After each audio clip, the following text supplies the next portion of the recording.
Bom dia, galera. Então vamos para a aula 2. Vamos primeiro fazer uma revisão do que a gente vinha falando ontem, para todo mundo ficar na mesma página, a gente lembrar tudo direitinho, né? Que esse fenômeno, a gente dorme, a gente esquece metade do que a gente viu, essas coisas, né? Então vamos lá. A gente fez primeiro uma introdução, onde eu contei a história toda que a gente vai ver aqui. E na medida que a gente for caminhando, a gente vai retomando cada um daqueles pontos da história e entendendo um pouco melhor o que eu quis dizer. Então a gente falou de teoria de Young-Mills. Então vamos falar de teoria de Young-Mills. Fazer uma breve revisão da aula de ontem, para a gente poder fixar a anotação e lembrar as coisas que a gente falava. Tá bom, toda a importância de teoria de Young-Mills, o aspecto histórico e tudo mais já foi falado, mas eu esqueci de ressaltar um ponto, né? Então, o trabalho de 54 de Young-Mills foi quando se criou, né, essa ideia de teoria de Young-Mills, as teorias de lead não abelianas, onde não abeliano quer dizer não comutante ligado com aquele comutador de TATB ser não trivial. Isso é uma combinação linear dos TC, né, através das FABC, as constantes de estrutura. Em 67, Fadeev e Popov fizeram esse método que eu mostrei para vocês, né, não naquela versão que eu fiz, mas na versão que a gente vai falar hoje, depois. E com isso vocês conseguiram, no caso eles conseguiram quantizar ou dar uma versão quântica para a Lagrangiana clássica de Young-Mills. E foi possível então fazer contas com isso, né? Mas todo mundo tinha uma certa preocupação. Como eu comentei com vocês no início, a eletrodinâmica quântica é renormalizável. Isso na época era uma preocupação. Será que eu consigo fazer uma teoria quântica de campos? Que tudo bem, vai ter infinitos, não tem muito para onde fugir. Depois eu falo um pouco sobre isso, sobre como fugir disso, né? Mas será que eu consigo lidar com esses infinitos? Porque nem sempre, às vezes, tem certas teorias que a gente tem infinitos que são difíceis de lidar, são mais difíceis de lidar, né?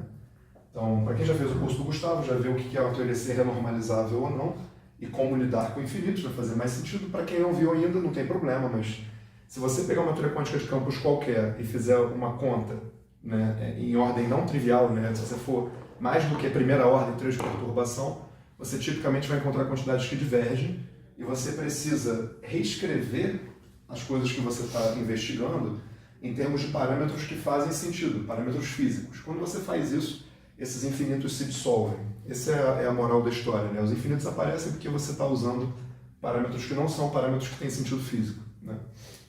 E o pessoal nessa época se perguntou, tá bom, isso é bacana e tudo mais, mas será que eu consigo obter uma teoria renormalizável com isso? Essa era uma dúvida que todo mundo tinha, né? E em 70, 71, o Toft e o Veltman provaram que sim. Então, eles provaram que as teorias de Young-Mills quantizadas são renormalizáveis. Isso era o que faltava, era a cereja do bolo, né? Para você poder descrever interações fundamentais de uma forma que você conseguisse calcular as coisas, né? Parênteses, né? Hoje em dia, ser renormalizável ainda é desejável, a gente adoraria que tudo fosse renormalizável. O modelo padrão é uma teoria de campos renormalizável, com a graça do Senhor, mas não quer dizer que por ser não renormalizável uma teoria não sirva para nada. Então, hoje a gente vê que teorias não renormalizáveis também são úteis. Então a gente pode tratar elas como teorias efetivas. E teorias não renormalizáveis, frase do Weinberg, são tão renormalizáveis quanto as renormalizáveis. Então o procedimento de renormalização pode ser usado também para as não renormalizáveis.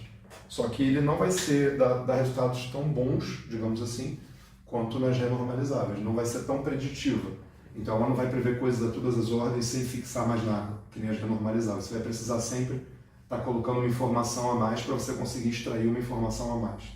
Então não é um passeio no parque, mas ainda dá para tirar informação, isso que importa. Não é, não renormalizável, vou jogar fora. Isso não se pensa mais assim, beleza?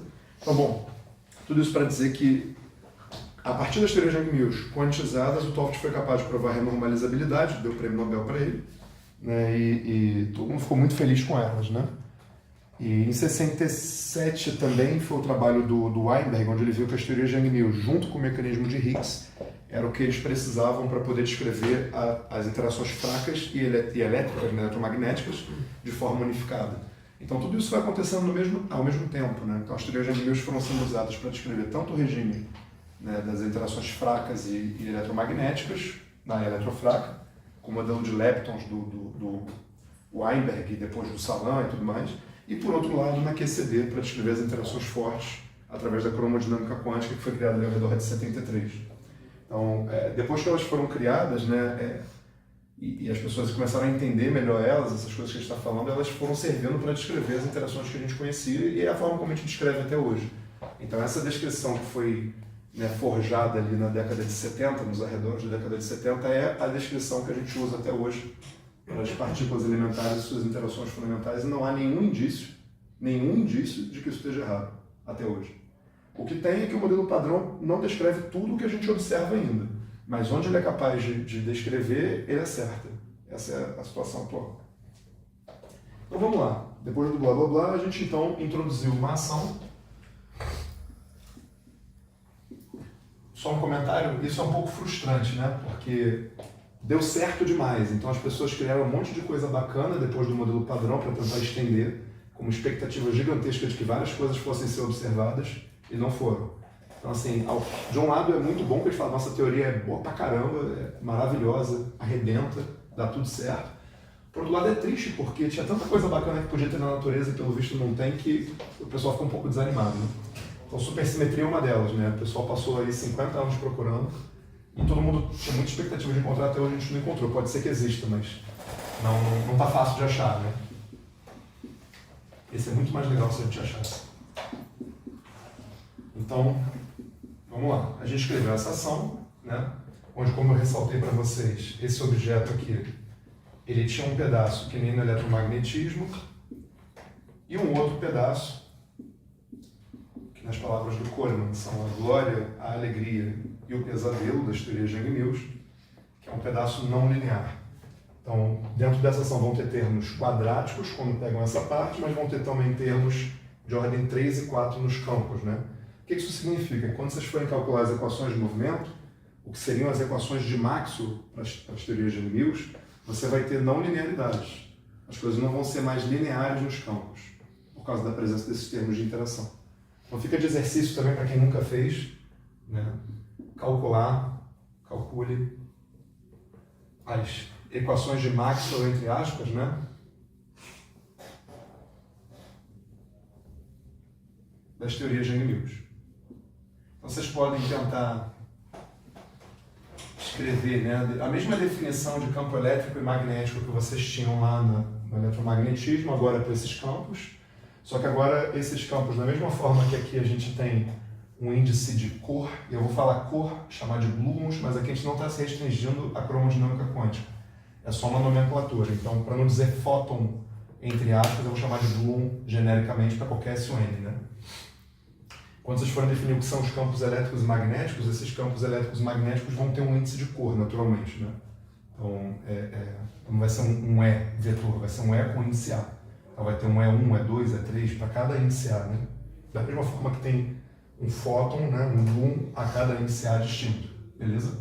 Mas você consegue encontrar equações como as equações de Maxwell se você tentar reescrever dessa forma, só que vocês vão ver que vão ter termos novos que não apareciam nas equações de Maxwell antes, beleza? Por causa dessa não linearidade. Então a gente falou tudo isso aí, a gente falou que essa ação aqui possui uma enorme redundância, né?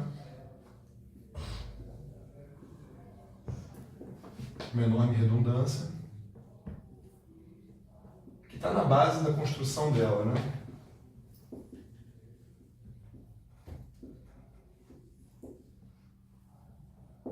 Então, por que eu estou insistindo em redundância? Porque existem diferentes tipos de simetria, né? E a simetria de calibre, essa simetria é uma simetria por redefinição, é uma simetria que você está descrevendo objetos fisicamente iguais usando expressões diferentes.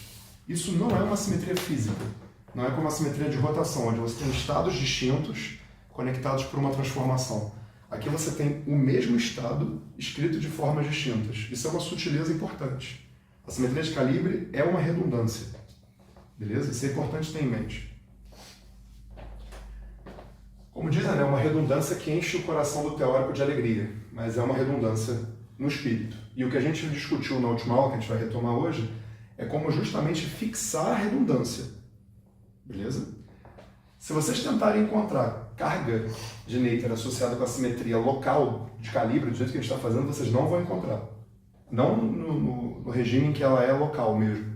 Se vocês tomarem um limite global dela, aí vocês podem encontrar uma corrente de Noether com uma carga conservada, beleza? Mas no limite local dela não tem. Então essa é uma marca de que aquilo ali não é uma simetria genuína, é uma mera redundância, beleza? Eu discuto um pouco isso no curso de Teoria de Young-Mills 1 e discuto também lá que se vocês tentarem nas teorias de Young-Mills encontrar corrente conservada no sentido de Noether, tem uma certa sutileza lá também ligado com a corrente ser conservada ou covariantemente conservada e com a impossibilidade de se definir cargas físicas nas teorias de Young-Mills. Então, se vocês quiserem saber mais sobre isso, tem um teorema do Weinberg com itens sobre isso. Eu falo sobre isso lá também, mas não vamos falar sobre isso aqui por questão de tempo. Então, a enorme redundância é a seguinte: você pegar qualquer AMI que a gente colocou, né, empacotando, ou o que a gente chama de The Algebra Value Field. Então, você pega eles e empacota todos os campinhos com respectivos geradores, né? Dá uma estrutura matricial para ele que ele herda desses geradores aqui. A gente viu que a transformação de AMI indo em AMIU, né? Dessa forma aqui nas nossas convenções,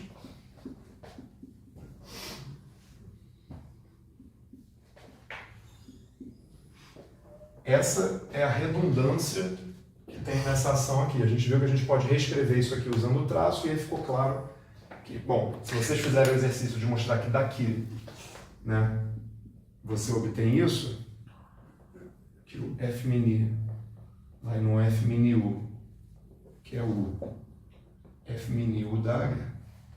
Então isso aqui, escrevendo aquela ação como traço, vocês iam ver que imediatamente essa ação é invariante por essa transformação. Beleza. Então, a gente pode reescrever, né, no infinitesimal, e a gente vai usar isso hoje, então vou deixar aqui no lado logo, para transformações infinitesimais.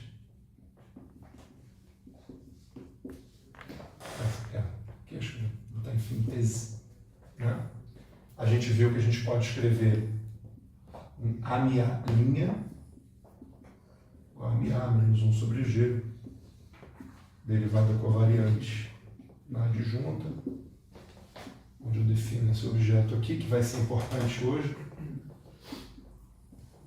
como sendo isso aqui.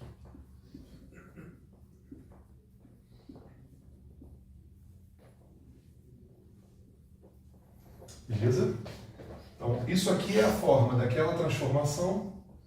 Se vocês fizerem aquele exercício que eu passei, vocês vão ver que para uma transformação infinitesimal, né, pode ser escrita θ até aproximadamente a identidade menos I θ até A, mas e se é infinitesimal, você joga fora o que vem depois, vocês vão encontrar essa propriedade de transformação que a gente vai trabalhar. A gente viu um exemplo específico de um exercício associado, que eu espero que vocês tenham feito para poder se tornarem mais familiares dos campos de Young-Mills. Beleza? Tudo isso clássico. A gente falou, beleza, então temos uma teoria que parece eletromagnetismo, exceto que tem uns troços esquisitos aparecendo aqui. A gente encontrou que essa teoria tem simetrias, análoga à simetria de calibre usual do eletromagnetismo. A gente viu a cara das transformações infinitesimais, essa equação vai ser muito importante hoje, né? E a gente falou, tá bom, agora eu quero pensar na teoria a nível quântico. Então vamos pensar numa integral, numa quantização via integral funcional. Eu preciso definir, de acordo com aquela discussão, né, de eu quero saber isso porque eu quero fazer contato entre teoria e experimento, através daquela cadeia de coisas que eu botei. Eu quero definir um funcional gerador através de uma integral funcional. Então a gente propôs, de forma ingênua, e aqui eu estou no euclidiano, então tem um sinal de menos aqui, escrever alguma coisa desse tipo. A gente falou, bom, tudo bem, posso escrever, se fosse um campo escalar, esse seria meu ponto de partida, né? Eu ia acoplar esse Z com fontes, eu ia poder tomar derivadas funcionais para obter minhas correlações. Com as minhas correlações eu podia calcular a amplitude de espalhamento, com as amplitudes de espalhamento eu podia calcular as ações de choque e comparar a teoria do experimento. Essa é a ideia, né? Mas o meu ponto de partida já não está legal, então se eu for fazer essa brincadeira, agora acoplar com fontes, tentar calcular o propagador do Bloom, a tri-level, já, ordem básica. Primeiro bloquinho em teoria de perturbações, vocês iam ver que ele não ia estar bem definido. Então espero que vocês tenham tentado calcular e observado com seus próprios olhos que não dá para inverter o operador que aparece, né? não dá para inverter esse operador graças a essa simetria de calibre que a gente tem. Então, essa redundância que tem nessa ação faz com que toda vez que eu vou integrar campos, né, em princípio distintos, mas que são conectáveis por uma transformação desse tipo aqui, a gente está contando a mesma história de novo. Então foi toda aquela discussão, eu não quero contar infinitas vezes a mesma história, não faz sentido. Então eu preciso fixar o calibre, eu preciso eliminar a redundância, se eu quero obter alguma coisa que faça sentido.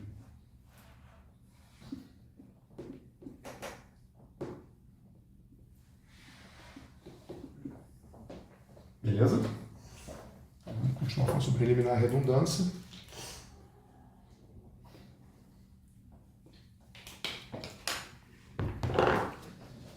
E a gente vai entrar no clima para seguir adiante e ver a raiz do problema. A gente vai ver o problema hoje explicitamente. E vamos começar a falar sobre como poderíamos resolvê-lo. Até a parte que eu vou falar do Fadeev-Popov é o que está no livro. Depois do que eu falar do Fadeev-Popov já não tem mais nos livros. Então até aqui, isso que eu estou falando tem em qualquer livro. Qualquer livro hoje tem isso. O Fadeev-Popov também tem em qualquer livro de teoria de campos. Bom, desde 67 é o que a gente usa. Mas o problema que aparece ali, como resolver isso, não tem em livro nenhum. Não que eu saiba, pelo menos. Não nos mais famosos, vamos dizer assim. Então a gente viu assim, tá bom, eu preciso dar um jeito de fixar. Então eu tenho... A ideia, né, foi separar meu espaço de campos em certas classes de equivalência. Vou botar bem diferente para não parecer que é tudo igual, né?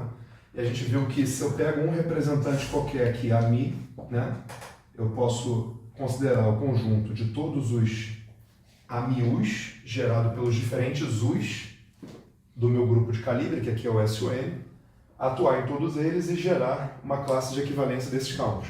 Eu posso pegar agora um outro campo AMI, aí primeiro você pergunta, ele está nessa classe ou não? Se sim, está aqui dentro já, beleza. Se não, eu pego agora esse outro AMI, todas as transformações dele e gero outra classe de equivalência, e faço isso continuamente. A pergunta que me fizeram da outra vez foi, e se intersectar essas órbitas? Não tem como. Porque se intersectar quer dizer que um cara pertence a diferentes órbitas, quer dizer que ele é conectável com os dois campos por transformações de calibre, então os dois campos são conectáveis por transformações do calibre, então é uma órbita só. Então, isso é uma classe de equivalência. Então, se você define esse tipo de transformação, não tem como. Né? São classes disjuntas, por definição. Beleza? Então, você tem diferentes classes de equivalência, e se você fizer isso para o seu espaço todo, você separa o seu espaço todo em classes de equivalência. Essa é uma forma de descrever o seu espaço. Né? Você cria um espaço quociente, que a gente chama em álgebra. Então, você está só categorizando seu espaço, você está agrupando, né, as coisas que você tem na sua caixa em caixinhas menores. Não tem nada de exótico nisso, beleza? O que a gente tem de exótico aqui é que a gente tem que agora, para isso ser útil, a gente tem que ser capaz, né, de dar alguma regra que consiga pegar um representante para cada classe dessa, senão não me serve de nada. Eu quero eliminar a redundância. Para eliminar a redundância, eu tenho que ser capaz de traçar uma seção desse tipo. Né? E isso é muito fácil de falar, é difícil de fazer, como eu falei, a gente precisa de alguma forma para implementar isso. E a forma tradicional de implementar isso é através do método de Fadeev-Popov. Então, a gente quer selecionar um representante por órbita para poder fazer a nossa integral sem redundância e obter um resultado físico que faça sentido. Né? Então, a gente foi levado, né, imediatamente ao método de Fadeev-Popov. E a gente fez um exemplo antes da gente fazer a versão mais complicada.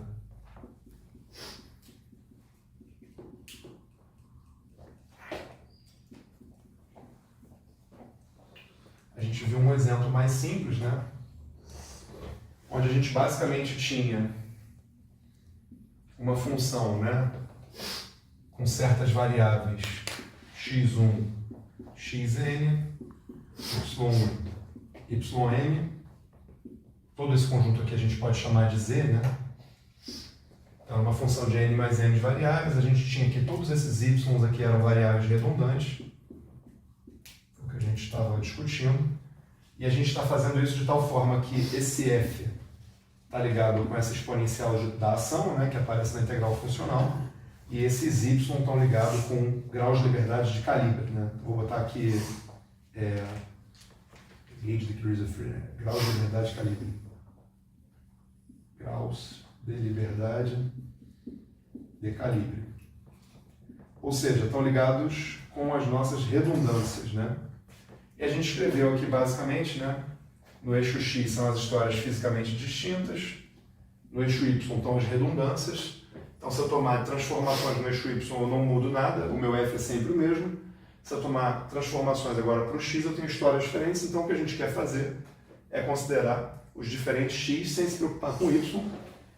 A gente vê então que a gente pode definir uma integral que faça sentido, né?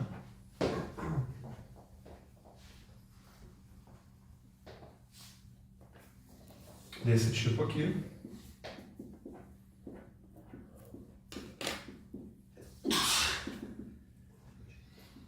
Essa é uma integral que faz sentido. A gente conseguiu reescrever ela depois de algumas manipulações. Perdão, aqui não entendi.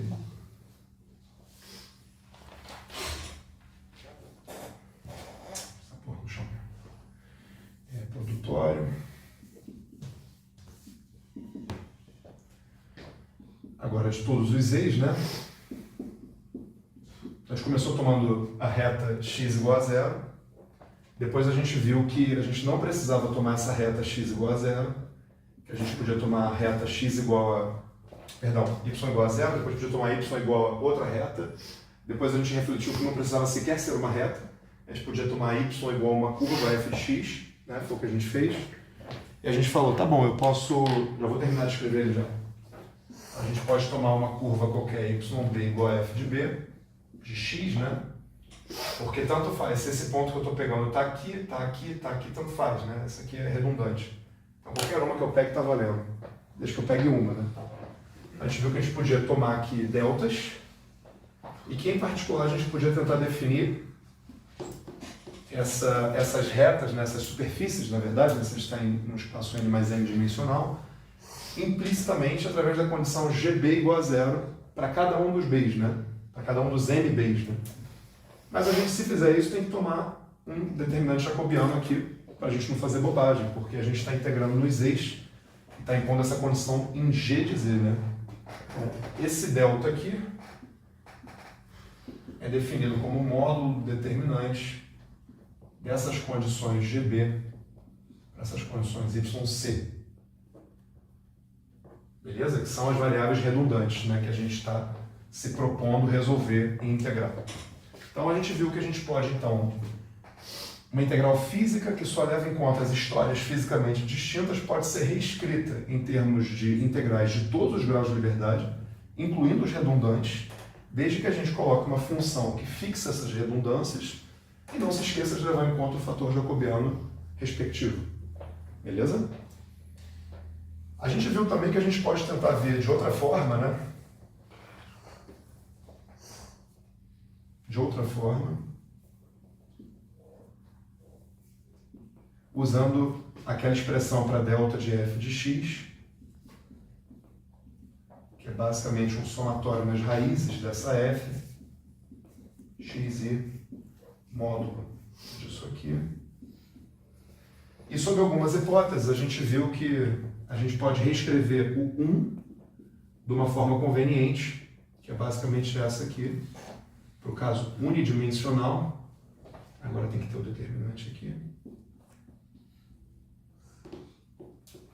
E as hipóteses que a gente fez para poder escrever isso aqui foram basicamente que essa função só tinha um zero.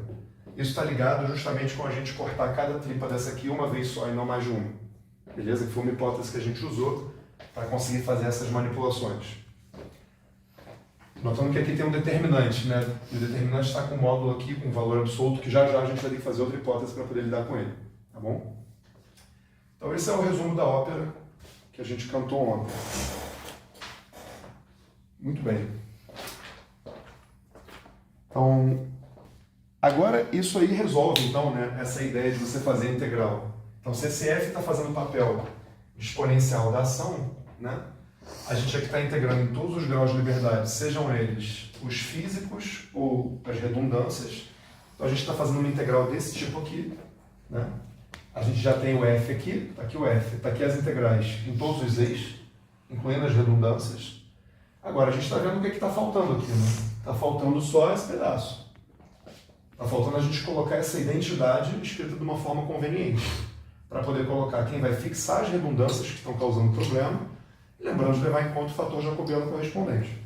Então está claro qual é a solução para resolver esse problema. A gente tem que escrever um desse tipo aqui para implementar essa ideia, que a gente viu que dá certo, dentro dessa integral funcional. Beleza?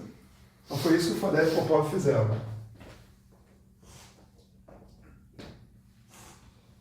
Infelizmente, o Fadeev e Popov não fizeram um exemplo em dimensão finita para que as pessoas entendessem o que eles estão falando. Eles eram russos. Então, você pode imaginar como é que é o paper deles, né? Vocês podem pegar e ter o prazer de ler, se vocês quiserem.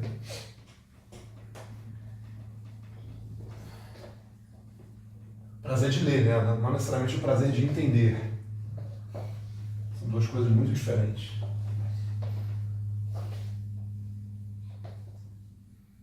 Mas vamos lá. Agora vamos ver um pouquinho da vida como ela é.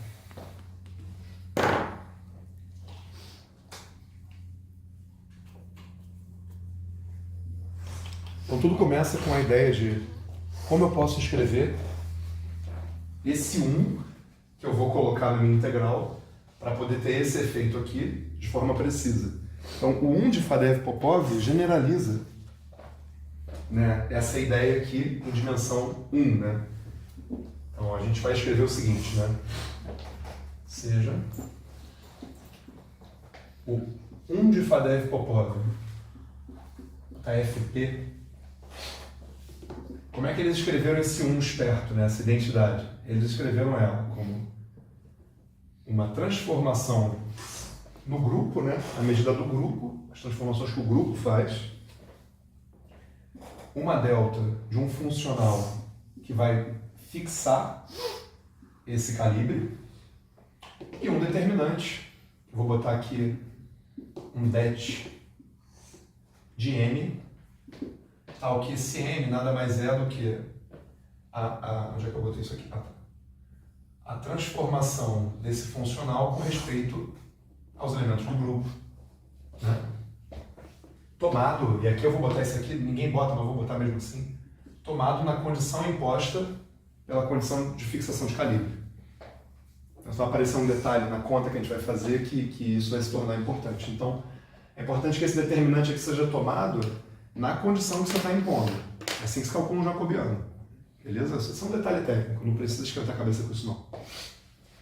Isso aqui tem muito a cara disso aqui. É, na verdade, uma generalização. Só tem uma diferença ali, é que a gente não está colocando o valor absoluto aqui. Então, tem mais uma hipótese. Eu estou supondo que esse determinante é positivo já, por simplicidade, para a gente não ter que botar um valor absoluto. Por que eu vou fazer isso? Porque a gente vai escrever esse determinante de outra forma, e essa outra forma que a gente escreve depende que isso seja positivo. Se tivesse um módulo, a gente não poderia escrever aquela expressão, a gente não saberia bem o que fazer. Então, é uma hipótese meio que por necessidade, né? E está suposto aqui também que essa condição G que eu estou impondo é daquele tipo que eu falei. Ou seja, você está passando por cada fibra daquelas apenas uma vez. Então, as duas hipóteses que a gente tem aqui é que essa condição, em princípio, fixa, né, para cada classe você pega só um representante, e aqui a gente tem outra hipótese escondida de que eu não estou botando valor absoluto, então estou supondo que esse determinante é positivo definido. Beleza? Por que essa hipótese aparece aqui? Porque se eu estou escrevendo só uma delta e não uma soma de deltas nesse sentido, né? Aqui, repara, aqui a gente tinha uma soma dos zeros. Para a gente passar daqui para cá, a gente suponha que tenha só uma raiz. E aí a gente escreve uma só, passa para o outro lado, integra e tal. Por uma razão semelhante ali isso acontece. E aí está o problema, como a gente vai ver hoje. Beleza? Enfim. Então vamos pegar essa identidade esperta, que o Fadeev e Popov bolaram, vamos colocar ela na nossa integral funcional e vamos massagear um pouquinho. E eu vou ter que tirar umas coisas da cartola, mas vocês podem ver as demonstrações no curso que eu dei de teoria de Young Mills. Talvez o Gustavo tenha feito todas elas também, se não fez, tem lá. Então, mas nada demais. Então vamos definir, né? Então defina.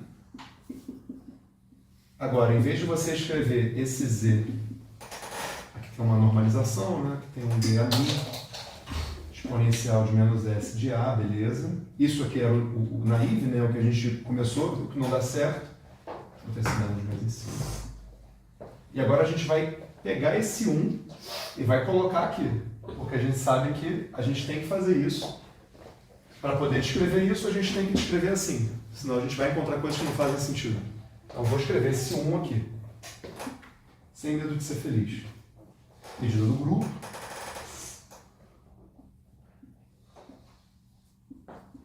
Um G de um A que depende do U, né? Então esse G aqui, como eu falei para vocês naquele exemplinho que eu fiz de nota de rodapé, né? Que é um exemplo formal, né? Vamos dizer assim. Se esse G depende de U, a gente pode reescrever isso como sendo um DU. Aqui vai vir um DG que depende do U. E aqui apareceria uma medida DU-DG, né? Que é o jacobiano. Então a gente pode escrever o 1 dessa forma, isso é trivial. Se esse G depende de U, a gente pode levar em conta um jacobiano integrado aos U's, onde esse G depende de U. Aqui o G vai depender de U através dos campos A. Então a gente escreve G de A de U, que é a forma pela qual o G depende de U. Esse funcional G ele vai ser fixado em termos dos A's, na verdade. Só que como a gente sabe, o A pode ser transformado para um A de U. Beleza? Assim. Então a gente vai escrever dessa forma. Eu esqueci alguém, esqueci o jacobiano, né? Então vamos escrever o jacobiano aqui, que eu vou chamar de delta de G. Beleza? Então esse aqui é o jacobiano. Depois a gente fala um pouco dele, mas vamos deixar ele como delta de G.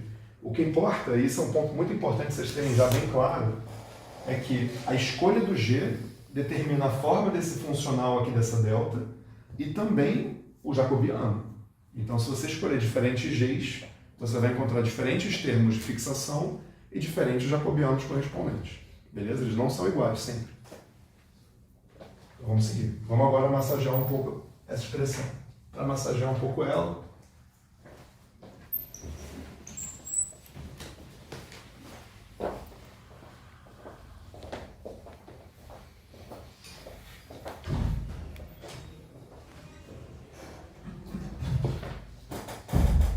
vamos lá. A primeira coisa que eu vou fazer é dizer as coisas que eu deveria... Bom, uma delas é trivial, mas enfim.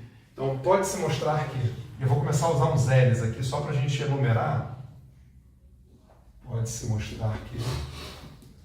E eu aviso onde vocês podem encontrar cada uma dessas coisas, né? Então, L1.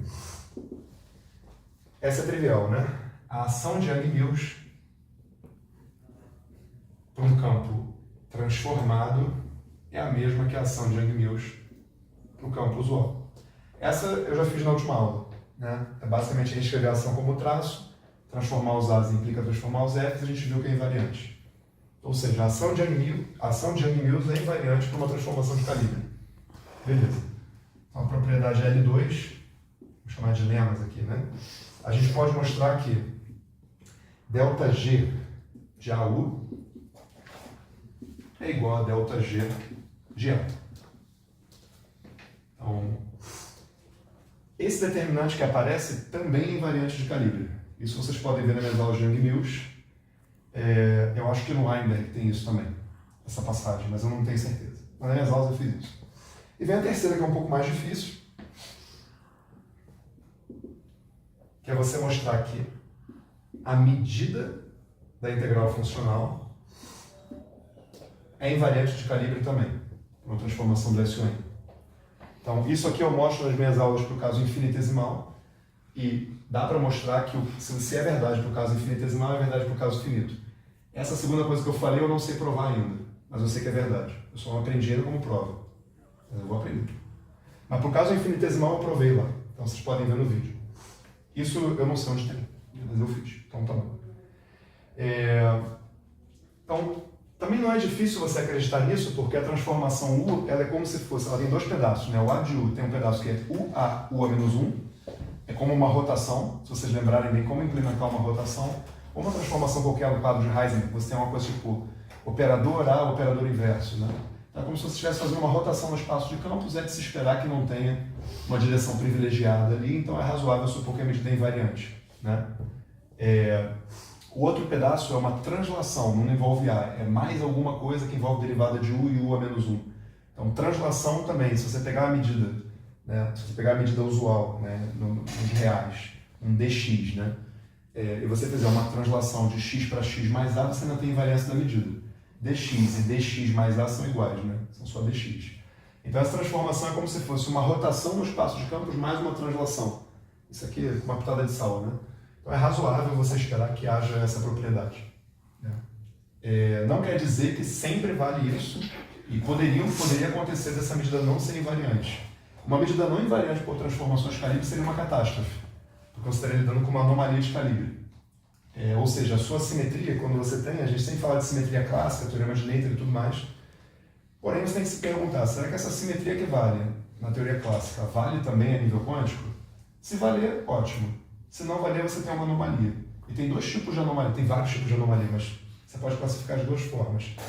Tem as anomalias de simetrias globais, por exemplo, a anomalia Chiral, que foi importante para entender o decaimento do pion.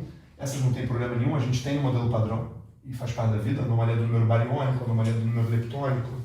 A gente tem anomalias globais no modelo padrão. E como eu disse, a anomalia Chiral foi importante para a gente entender um processo físico, que ele tinha um valor que você previa, o valor experimental era diferente, e a razão pela qual tinha essa diferença era justamente a existência de uma anomalia que as pessoas não tinham conhecido ainda. Foi o trabalho do Jacques, do Bell e não me lembro mais quem. E você tem outro tipo de anomalia, que é a anomalia das simetrias de calibre. E isso é um problemão. Então, assim, o modelo padrão não tem anomalia de calibre, e se tivesse, a gente teria um problema muito grande, porque a simetria de calibre é o que permite a gente escrever a peça com o número mínimo de atores. Então a gente descreve o eletromagnetismo com fóton, através de um campo AMI que tem 4 componentes. Mas o fóton só tem 2 graus de liberdade física, duas polarizações possíveis, vamos entender assim. E a gente usa a simetria de calibre justamente para poder reduzir esse campo que tem 4 graus de liberdade para que só tenha 2 graus de liberdade físicos. Se você perde a simetria de calibre a nível quântico, você corre o risco de ter graus de liberdade que não existem sendo propagados. Então você corre o risco de perder unitariedade, ou seja, suas probabilidades poderiam somar mais do que 1, se você fizesse a conta de algum processo. E se a probabilidade somar mais do que 1, não preciso convencer ninguém de que a gente está ferrado, né? Então vamos ver se alguma coisa acontece. Pô, deu mais do que certeza, pô, maravilha, né? Então está errado, né? A conclusão que você chega é que está errado. Até hoje de manhã não existia teoria consistente com probabilidade somando mais do que 1. Não sei, o Gabriel Archive ainda, mas... Então, bom, são coisas que a gente espera que aconteça, né? Mas, enfim, tem que ser mostradas para você poder acreditar que acontece. E lá nas aulas de teoria de N-Mills eu mostrei. Vamos usar.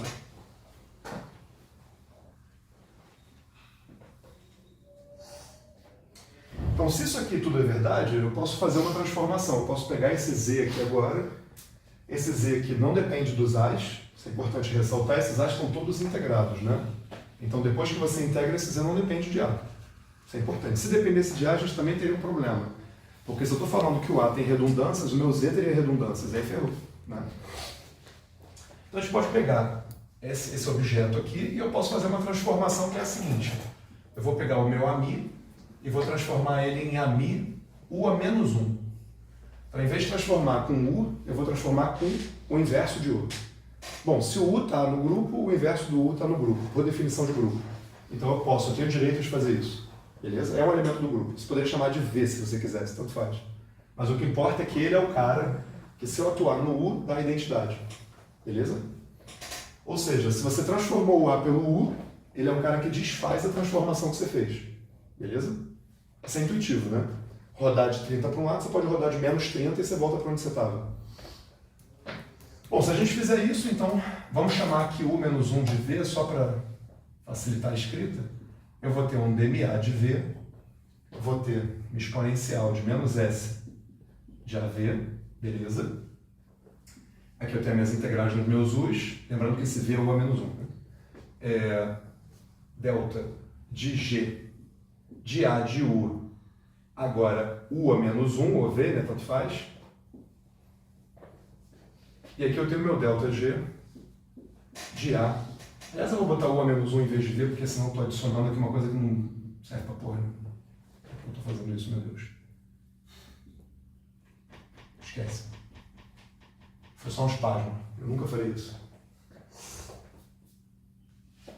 Agora, imediatamente vocês observam o que acontece aqui. Né? Eu transformei o A, que era transformado de U, fiz uma U menos 1 para voltar. Então isso aqui vai embora. vai virar só A. Eu desfiz o A de U, né? Isso aqui é igual a A. Beleza? Usando os lemas 1, 2, 3, agora a gente pode observar que o S de A transformado é a mesma coisa que S de A. Usando o L3, medida transformada é igual à medida inicial. E usando o L2, o jacobiano do campo transformado é o jacobiano do campo original. Então eu posso reescrever esse meu Z, tirando esses U's de cima aqui, né?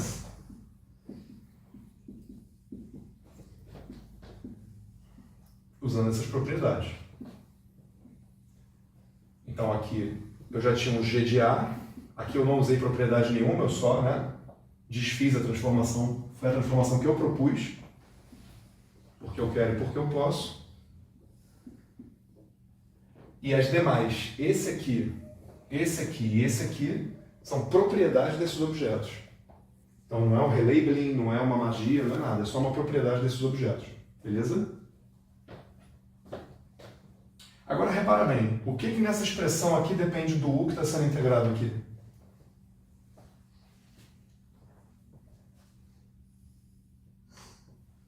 Ninguém achou porque não tem. Nada depende mais de U. Depois que eu fiz essa transformação, eu estou integrando uma variável objetos que não dependem dessa variável. Então, se você tem uma função de y, você integra em x, você pode tirar essa integral em x ou tirar o f de u de dentro da integral de x. É a forma como a gente pode fazer. Então, essa integral toda aqui, eu posso fatorar ela. E ela vai dar um fator de volume. Beleza? Aqui eu esqueci de botar o n, tá, gente? Perdão. Aqui tem um n. Corrijo aí na frente da integral, tem sempre um fator de normalização. Que estava aqui. Eu sempre esqueço de botar ele, que na minha cabeça ele já está lá, né? O que eu quero dizer é o seguinte, essa integral em u agora, se nada mais depende de u, eu posso fatorar ela, aqui tinha um n, eu vou ter uma integral em du, que vai dar um fator de volume. Nada mais depende, eu posso tirar ela sem medo de ser feliz, beleza? E vou obter, de resto aqui, a integral em dA exponencial de menos s de a minha delta de g de A, e o meu dg de A. Agora, eu posso pegar esse volume, seja lá quanto ele der, e posso absorver ele dentro dessa minha constante aqui. De modo que eu vou ter um n' e o resto todo que está aqui. Beleza? Então, o meu z, na verdade, eu posso reescrevê-lo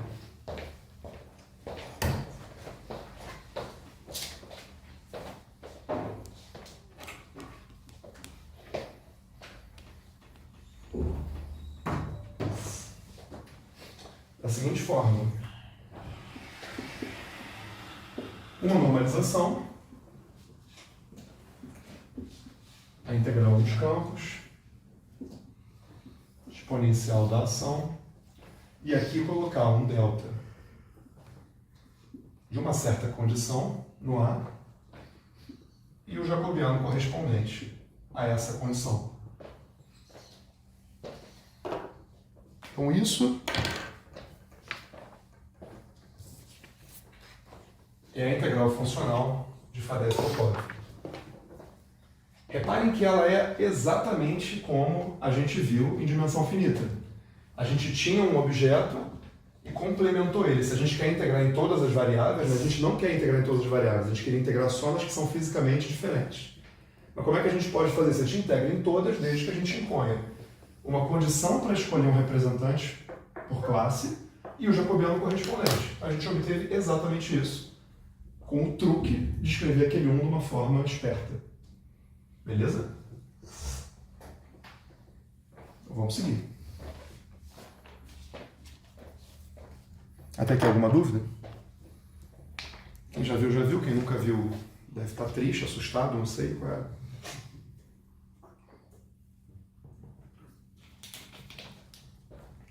Mas a menos de dificuldades associadas com os campos em si, é a mesma ideia que a gente viu em dimensão finita. E a gente obtém uma expressão bem semelhante à que a gente tinha antes, dizendo que aquele ΔG é um determinante. Beleza? Então vamos dizer que quem é cara, né? Estou falando GA, GA, GA. Quem poderia ser, por exemplo, quem poderia ser, né, possíveis possíveis G de A. Então a gente poderia ter, por exemplo, G igual a dmi a mi, que é o Landau. O que mais? A gente poderia ter G igual a di AI de A, que é o Coulomb. Coulomb. Então, isso aqui seria basicamente uma quadra de divergência, né, do A. Isso é o que vai definir o que a gente chama de calibre de Landau. Isso aqui é o que é basicamente o divergente do A, só a parte espacial, né? Divergente de A igual a zero. Porque lembra que a gente vai impor isso igual a zero.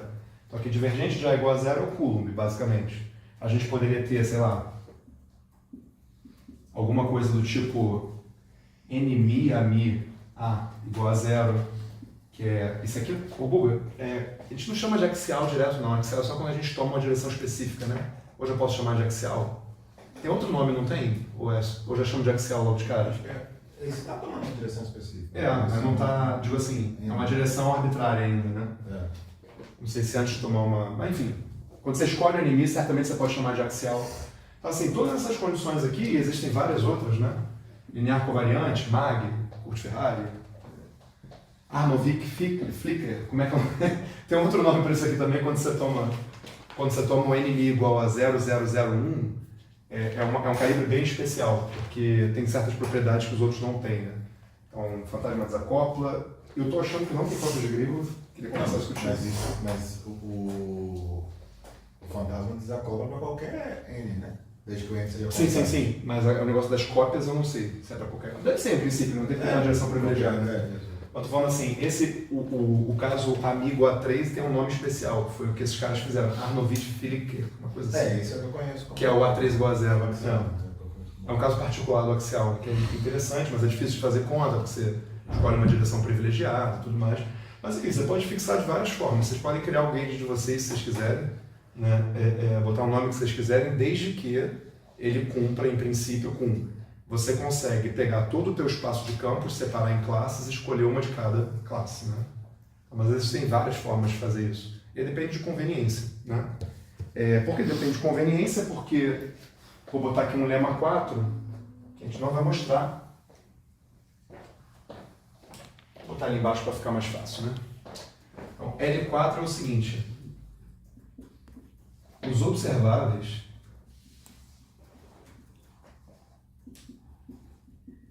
não dependem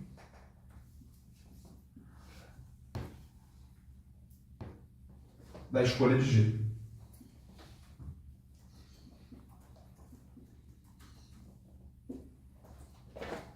Não. Ou seja, se vocês querem fazer uma conta usando o calibre de Landau para calcular um observável, ou vocês querem fazer usando o calibre de Coulomb para calcular um observável, escolha de vocês, vocês vão fazer o que for mais conveniente, mas no final o observável não pode depender de calibre. A natureza não está nem aí para como você fixa a redundância que você mesmo criou. Ela não sabe sobre isso. Isso dá para mostrar. Isso aqui eu também mostro lá nas minhas aulas. Eu acho que no Weinberg também tem isso, se não me engano. Beleza? Então isso aqui é uma forma que a gente tem, como eu disse, de criar a redundância que a gente está usando para descrever nossa física. Mas a redundância não faz parte da física. Então, como você fixa essa redundância é problema seu. Isso é importante ter em mente, beleza? Então, você pode escolher o que for mais conveniente para você poder fazer suas contas sem medo de ser feliz. Agora, cuidado, tem certos objetos que não são objetos observáveis. Esses podem depender de calibre e eles podem ser importantes para a gente, para alguma investigação. Por exemplo, o propagador do Bloom. O propagador do Bloom é uma coisa que a gente vai estar sempre de olho, para qualquer conta que a gente faça, e ele é um objeto que não é observável. Ele muda de acordo com o calibre que você está. Você usa ele para construir objetos observáveis, mas ele, por si só, não é um observável. Então, sempre que você for calcular um propagador, por exemplo, você tem que perguntar em que calibre você está. Se você calcular em um ou em outro, você vai ter respostas diferentes. No final do dia, para calcular observável, não faz diferença, mas no meio do caminho pode fazer. É importante ter isso em mente. Beleza? Vamos lá, vamos seguir.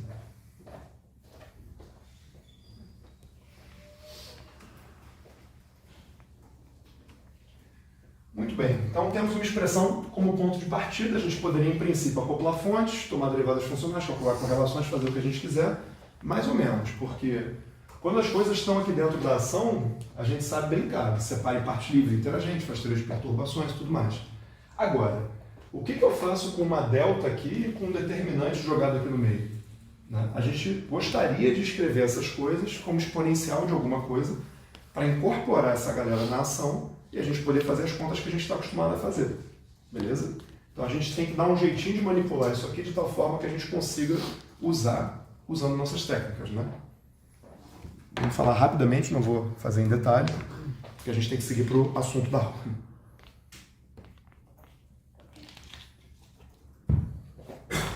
E aí, vamos seguir. Então, a primeira coisa que eu posso fazer é o seguinte, agora vamos ver um truque para você conseguir jogar a informação que está nesse cara aqui para exponencial. Então eu vou escolher, já que os observáveis não dependem do G que eu escolho, eu vou escolher um G, eu estou interessado no Landau, que é isso aqui.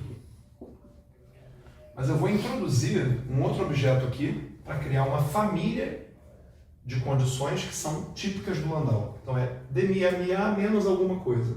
Esse alguma coisa aqui, se mudar o G, não muda a física, não muda os observáveis, não tem problema nenhum em princípio. Né? Então o que eu vou fazer? Eu vou introduzir esse F aqui, eu vou introduzir um peso na minha ação e vou integrar esses F's logo depois, para tirar eles dali. Beleza?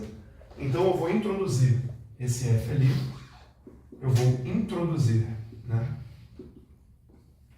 um peso dessa forma aqui, um peso gaussiano,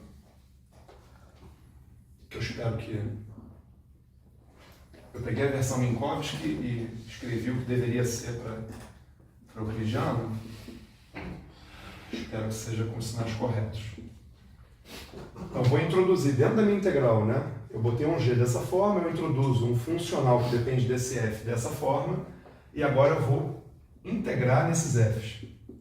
Integre em F. Vou botar a medida aqui. Ora, se esse Z não depende desses F's em princípio, né? Eu posso colocar o que eu quiser de F, integrar os F's, e tudo que pode me dar é uma constante, porque nada depende dos F's. Então o que eu estou fazendo é mudar uma constante no meu Z. Mas isso não tem problema, porque eu posso absorver essa constante nesse N aqui. Então eu não perco nada. Isso que eu fiz é só um truque. Eu não mudo o meu Z. Beleza? Só por uma constante que é irrelevante. Então se eu fizer isso, se eu pego e boto esse G lá, coloco esse F e depois integro, a minha expressão vai ficar assim. Meu Z é igual a N', integral em AMI, exponencial de menos S. Já vou botar esse delta logo aqui na frente. Só depende de A. Agora, a minha delta vai ser de dmi a mi menos FA. Eu coloquei esse peso aqui.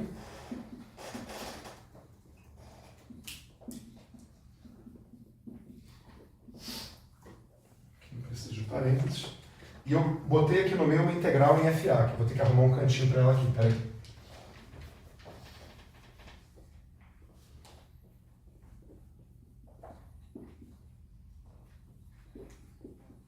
Para quem está copiando, desculpa aí por ter enfiado um DFA, você bota entre uma coisa e outra ali, né?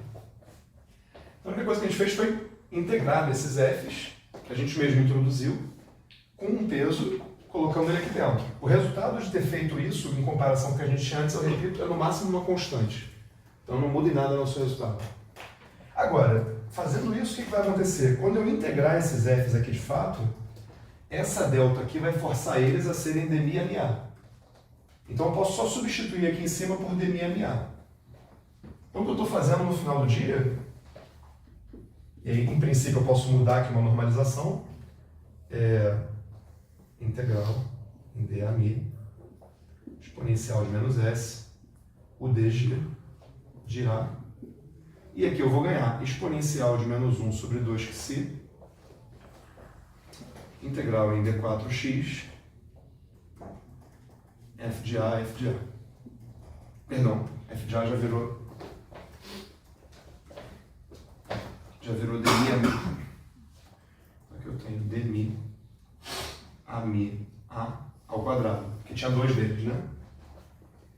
Ou seja, com esse truque, o que eu estou fazendo é pegar essa delta aqui, de uma certa fixação, e jogar ela para exponencial. Agora não tem mais delta embaixo, porque eu integrei esses f's, e agora eu tenho um termo que aparece na exponencial da mesma forma que a ação. Beleza? Beleza. Esse XI, da forma como eu introduzi ele aqui, eu vou ter que, para diferentes escolhas de XI, eu tenho um diferente gauge fixing específico. Então, se eu escolher esse XI igual a 1, a gente tem o que a gente chama de gauge de Feynman. Se eu escolher esse XI indo para 0, a gente tem o que a gente chama de gauge de Landau. Se eu escolher esse XI igual a 3 meios, tem um gauge de não sei quem lá que eu não lembro agora o nome. Enfim, tem um 3 meios. Inacreditável, não sei para que serve isso, sinceramente. Porque por exemplo, o calibre de Feynman é útil porque o teu propagador fica proporcional à métrica, no Minkowski, né? O de Landau é útil porque o seu propagador fica transverso. Esse, eu não sei para que ele seria útil, mas depois eu vou procurar e vou te mostrar. Enfim. Então a gente já conseguiu lidar com a delta. A gente fez um truque aqui. Uma outra forma de você fazer isso é você usar uma representação funcional da delta para passar para a exponencial. Dá na mesma, né? Aí depende do gosto do freguês. Se a gente quer uma família de calibres lineares covariantes, esse é um dos truques possíveis. Agora falta a gente lidar com o determinante, né? Esse delta aqui é um determinante jacobiano, como a gente vem falando, só não estou escrevendo para economizar a munheca, né? Mas a gente quer tentar entender agora, né, esse delta de G, de A, né? Ele é basicamente uma variação do teu funcional com respeito, no caso ali seriam as variáveis, né, que estão sendo integradas no nosso procedimento. Aqui a gente vai tomar a versão infinitesimal disso, que é mais simples, e vai dar na mesma, né? Porque isso aqui é um jacobiano, são essas variações que importam. Então isso aqui na prática, vamos lá, se eu estou tomando um G na forma d mi a mi A menos f de A, o que eu quero fazer é uma variação desse cara com respeito a um parâmetro de calibre. Então vamos lá, isso aqui vai me dar um dmi da variação do meu AMI-A, seja ela qual for, e a variação desse cara aqui vai embora. Esse cara aqui é só um objeto que eu introduzi na mão, ele é uma constante, ele não depende de calibre de nada, então a variação dele é nula, beleza? Aqui eu vou tomar agora as variações infinitesimais. A gente já viu que as variações infinitesimais dele são descritas dessa forma aqui. Vocês provaram isso no exercício de vocês. Com certeza todo mundo, entre meia-noite e 6, estava trabalhando no material da aula. Vocês já se convenceram de que isso aqui é verdade, para transformações infinitesimais, então isso aqui vai me dar dmi de menos 1 sobre g, derivada covariante AB, θ de B. Isso aqui me dá, então, vou botar 1 sobre g aqui do lado de fora, só com a variação, né? E aqui eu tenho menos dmi AB, θ de B. Aqui tem que ter um A, tá, gente? Esqueci do índice A aqui. Coloquem um A no G, porque agora depende de A. Se fosse no eletromagnetismo, era um só. Beleza? Então essa aqui é a forma da variação desse funcional de fixação que eu estou propondo. Agora eu quero saber com respeito ao parâmetro de calibre. Então isso aqui, o parâmetro de calibre está aqui. Eu vou ter que dGA sobre dθB, que é o que eu estou chamando aqui de MAB, é, portanto, igual a, em princípio, 1 sobre G, né? Menos dmi AB. E eu quero tomar o determinante desse cara aqui. Só fazer uma pergunta. Claro. A outra a parte da derivada sobre o θ não está contabilizando? Um é sobre o operador, outro é sobre o θ? Não entendi o que você falou. O que foi? A derivada, ela tem que atuar, vamos supor que fosse dois objetos, o d com o θ. Atua no d, depois atua no θ, não é? O D vai atuar em todo mundo aqui, sim. Eu não entendi qual é o... Tá falando para fazer a variação? Não, eu tô falando da derivada. Ela tá atuando, ela vai atuar no D e atuar em frente, se for o caso. Você está apontando se ela vai atuar no D e em frente? Isso. Se esse D, em princípio, sim. Vai atuar no que aparecer aqui na frente, os dois têm que atuar. Na verdade, essa D vai atuar direto em quem tem que atuar. Ele vai, quer dizer, esse cara tem dois pedaços, né? Uhum. Vai atuar primeiro no pedaço que depende dela e vai ter o pedaço que não depende. Aí ela vai passar direto. Ela vai atuar em quem vier depois também. Essa derivada, por exemplo, aqui vamos supor que tem um bagulho para atuar. Essa derivada vai atuar em quem está na frente dela. Essa e essa aqui também. As duas derivadas vão atuar. Não sei se eu entendi bem o que tu está perguntando, mas Para efeito de variação, você vai ter um operador diferencial que tem que atuar em quem está na frente. Agora, a derivada funcional com respeito aos tetas nem enxerga essas derivadas aqui, ela passa direto. É isso que está perguntando? Se essa derivada funcional deveria pegar cada um desses caras? Não, a derivada funcional com respeito aos tetas não enxerga nada que está aqui porque ninguém tem teta, ela passa batida. Só vai enxergar os tetas. É que nem quando a derivada entra na integral, né? A derivada funcional com uma integral simples, ela passa direto da integral. Não, nem enxerga. Ela só enxerga objetos ligados com quem você está derivando. Entendeu? Não é uma derivada usual isso aqui, isso é uma derivada funcional. Apesar da gente estar fazendo as operações aqui sem muito rigor com relação a botar deltas e coisas assim, no fundo isso aqui é uma derivada funcional. Então, mas enfim, a cara é essa. Agora a gente vai tomar o determinante desse objeto aqui. O determinante desse objeto envolve esses dois objetos. Esse 1 sobre g aqui vai dar um determinante de 1 sobre g, que é uma constante. Eu posso absorver esse determinante de 1 sobre g na minha normalização. Então eu vou já ignorar esse 1 sobre g. Beleza? Eu vou ignorar porque o determinante disso pode ser absorvido na normalização. Beleza? Então o operador realmente que importa é esse cara aqui. Então a gente tem que tomar o determinante desse bicho aqui. Vamos lá.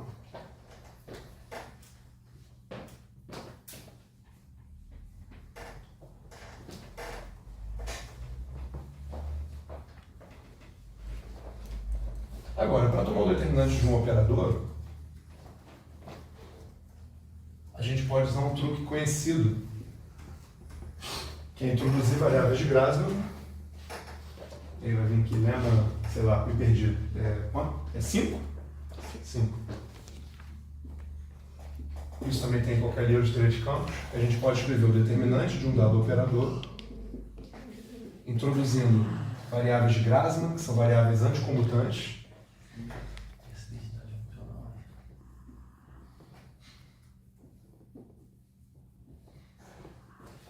Então, para quem nunca viu, tenham como sacrossanto dado, né, jogado no colo de vocês.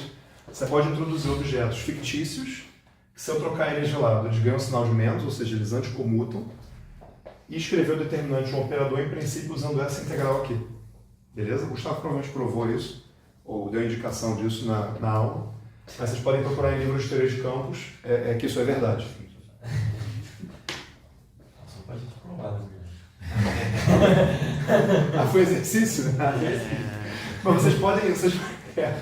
não é fácil, mas Ele trouxe... vocês podem buscar alto valor deles, tentar buscar... Esse aqui é um produto de alto valor, vocês podem tentar expandir esse exponencial, usar caráter grassmanniano para tentar ver. Não é fácil, mas vocês podem achar isso no Ashok Das. Para quem não fez o exercício ainda, eu acho que no Ashok Das tem feito em detalhe isso. Eu provo que é fácil.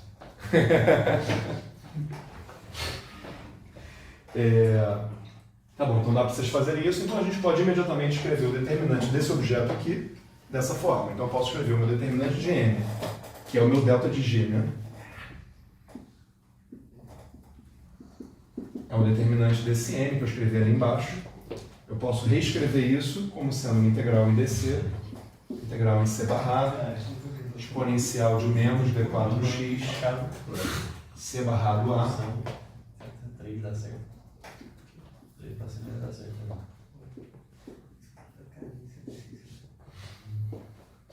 Então a gente pode reescrever esse delta dessa forma aqui. Mais uma vez a gente conseguiu passar para exponencial. Dessa vez a gente teve um preço, a gente teve que introduzir novos campos. Muitas vezes isso acontece, a gente quer tornar uma coisa mais fácil de um lado, ela fica mais difícil de outro, faz parte da vida, né? Esses são os fantasmas de Faddeev-Popov.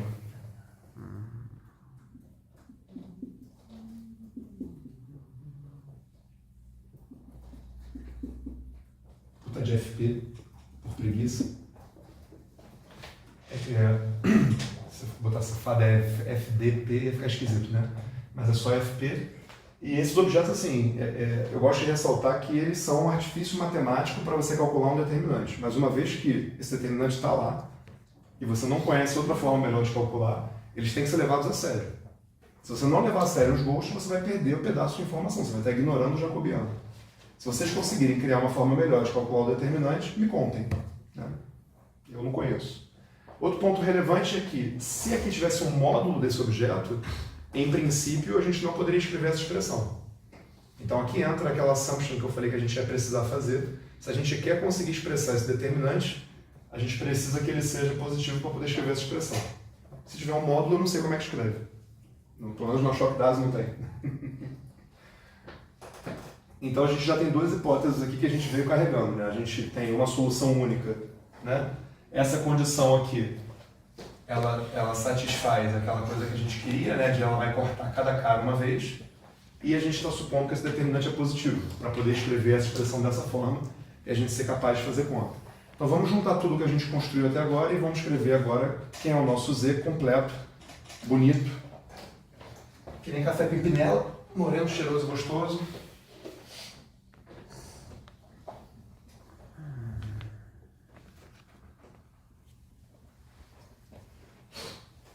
E vamos seguir adiante, porque agora vamos começar a botar o dedo na ferida, né? Aqui em diante.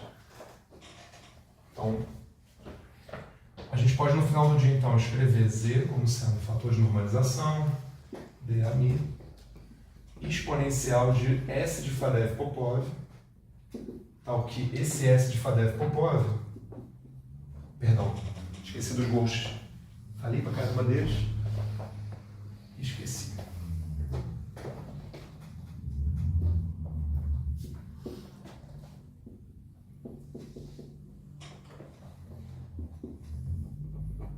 Pegar o D4X, o termo de Yang-Mills usual, que a gente começou,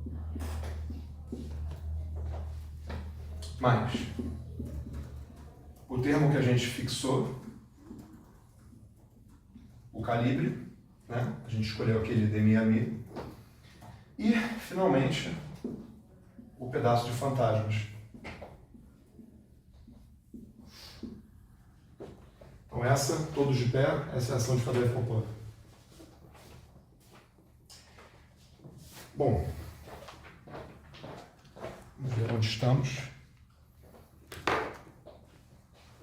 Então a gente conseguiu dar um jeito, né? E até aqui a gente está dentro do que já tinha sido feito antes. A gente não está fazendo nada novo. A gente conseguiu dar um jeito de escrever a integral funcional que vai descrever as teorias de Yang-Mills, às custas da gente introduzir algumas coisinhas para poder resolver a redundância que tinha desde o princípio. Essas coisinhas são, como eu disse antes, né? Que nem nosso modelo em dimensão finita. Um termo que vai providenciar para a gente a fixação de calibre, vai ser aquele cara que vai escolher um representante por órbita, e um termo que vai dar conta do determinante jacobiano que aparece por a gente estar fazendo isso de forma implícita. Beleza? Um ponto importante é o seguinte, a gente começou falando que simetria de calibre era uma coisa legal, importante, que ajudava a gente descrever as interações fundamentais assim e tudo mais. E aí a gente viu que essa mesma coisa que ajuda a gente também atrapalha, porque a gente tinha uma redundância gigantesca que dava resultados que não faziam sentido. A gente foi lá e fixou essa redundância. Agora aqui a gente está numa integral que faz sentido e vocês podem calcular exercício, calculem o propagador do Bloom a trileve. Pois. O Gustavo ainda introduziu, né, o campo de Lautopo e Nakanishi para poder o Xi tomar valor zero, direto na ação. Né? Top, já fizeram então, né? E para calcular o propagador a gente vai introduzir com o campo de Lautopo e Nakanishi. A gente vai introduzir mais para frente o Nakanishi Lautopo, vamos fazer essa conta em poucos passos, já que vocês já fizeram, então eu vou poder fazer rápido. É o propagador do Bloom, e aqui Bloom entre aspas, né? Sempre que eu falar Bloom, entenda-se um Bloom do SUN, não necessariamente o da QCD, a trilha.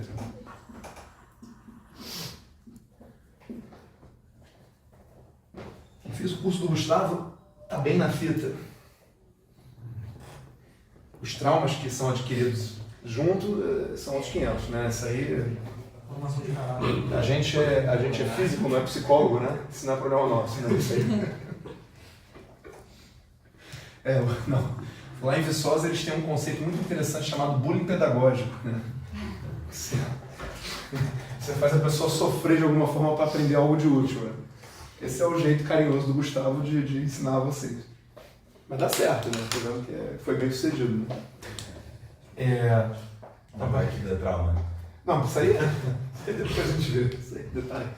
Módulo, é que nem o espaço quociente que eu falei, né? Módulo trauma. Agora, como eu ia dizendo, a simetria de calibre é um troço tão importante, a gente fala dela o tempo todo, a gente pegou e fixou ela. Se vocês tentarem fazer agora uma transformação daquele tipo delta de AMA aqui, né, exercício,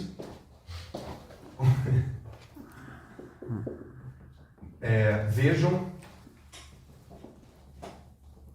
que SFP não é invariante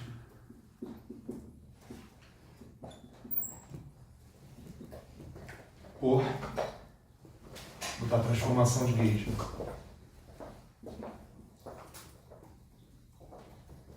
Botar aqui delta de AMA. Se vocês fizerem aquele delta de AMA igual a menos 1 sobre G, dmi, de θ, vocês podem observar explicitamente que esse cara não é invariante para essa transformação. Beleza? E aí, né? Caraca, introduziu um negócio aí que era super importante, acabei de jogar fora, agora o cara não tem mais. E todo aquele problema que eu falei, pô, não, tem que ter, escrever até o drama com o menor número de atores e tudo mais. Parece que a gente jogou tudo fora, né? Mas não, a gente não jogou tudo fora. Essa ação ainda possui uma simetria, chamada simetria BRST, que protege a sua teoria de tudo de mal que existe por aí, né? Então a gente tem SFP, possui simetria BRST.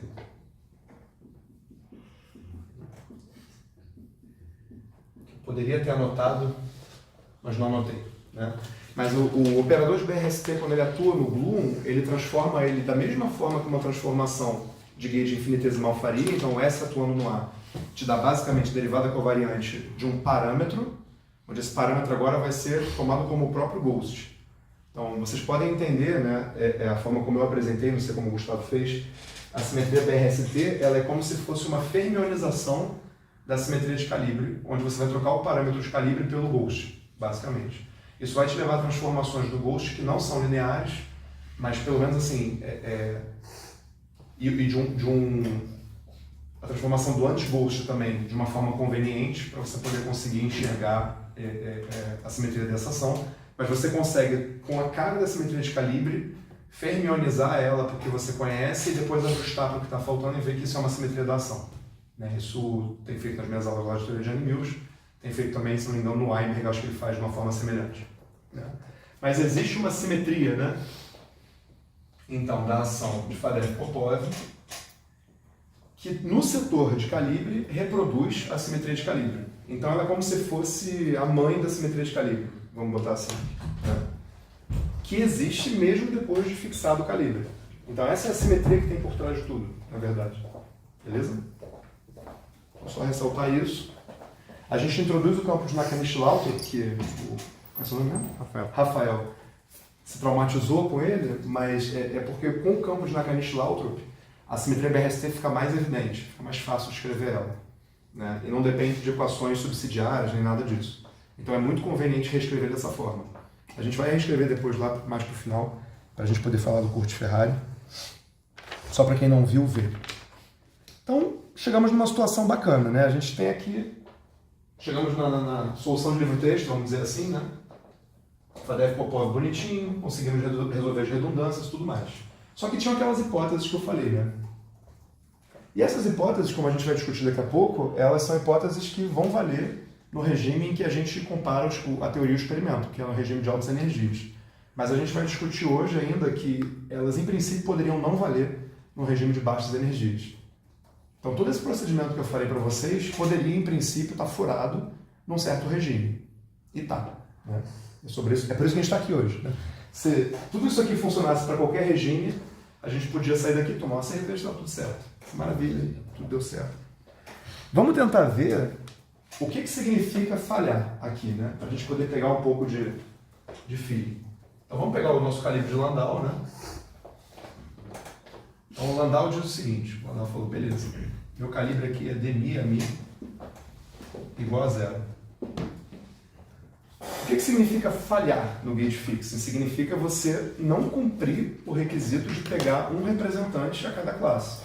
Ou seja, você ter dois representantes que estão ligados por uma transformação de calibre e satisfazem a mesma condição. E seria pegar 2 representantes por classe. Então o que eu quero me perguntar é o seguinte, será que tem outro A ligado a esse A para uma transformação de calibre que também satisfaz essa condição? A gente pode tentar ver isso explicitamente. O que isso significaria, né? Então a gente sabe que os A's transformados são escritos assim, né? Perdão, aqui é derivado covariante.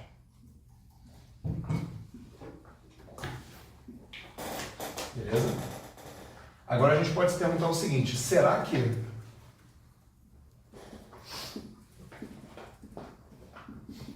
existe outro A' tal que mi a mi' seja igual a 0? É uma pergunta razoável que a gente pode se fazer, né? Se eu já peguei que um A satisfaz isso, será que tem outro cara transformado do A que também satisfaz isso? Então vamos tentar aplicar a derivada aqui desse lado. Deixa eu obter. Tentar ver que condição a gente obtém. Atuei com a derivada no primeiro, vou atuar com a derivada no segundo.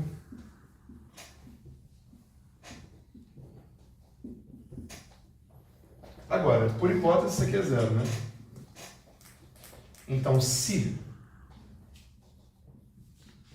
eu impuser que isso aqui aconteça, então isso aqui acontece. Por outro lado, se eu impuser que isso acontece, então isso aqui é 0. Ou seja, encontrar outra configuração ligada com a configuração inicial que satisfaça a mesma condição de calibre acontece se e somente se esse cara batendo no parâmetro de calibre dá 0. Beleza? Eu vou escrever uma frase para isso.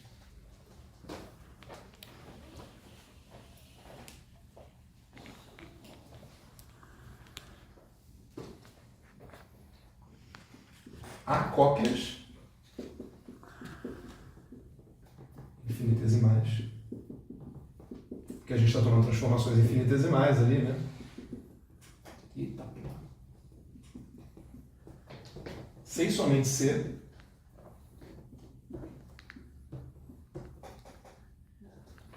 esse operador possui módulo 0. Ou seja, autovalores 0. Autovalor nulo, né? Então, essa é a asserção que a gente está interessado.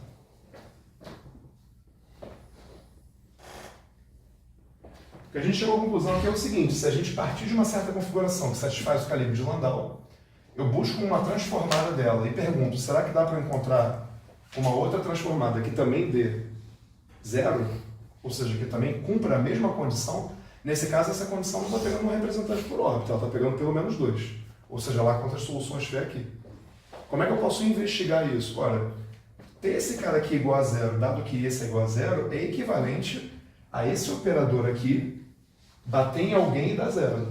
Ou seja, ele ter um alto valor nulo, ter um modo 0, chame como quiser. Beleza? Então, a existência de cópias, pelo menos para transformações infinitesimais, está intrinsecamente associada com esse operador aqui ter módulo 0. Quem é esse operador aí? A gente já viu ele hoje.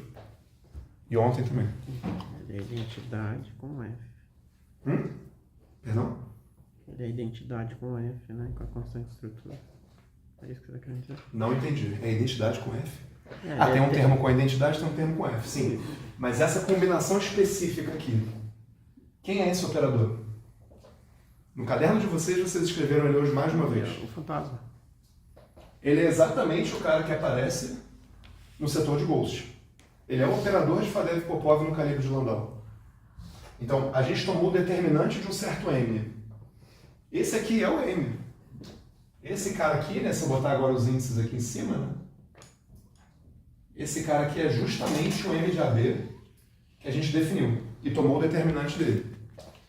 Então, as cópias infinitesimais estão diretamente associadas com o modo 0 do operador de Fadeev-Popov, que dá o fator jacobiano para a gente. Beleza?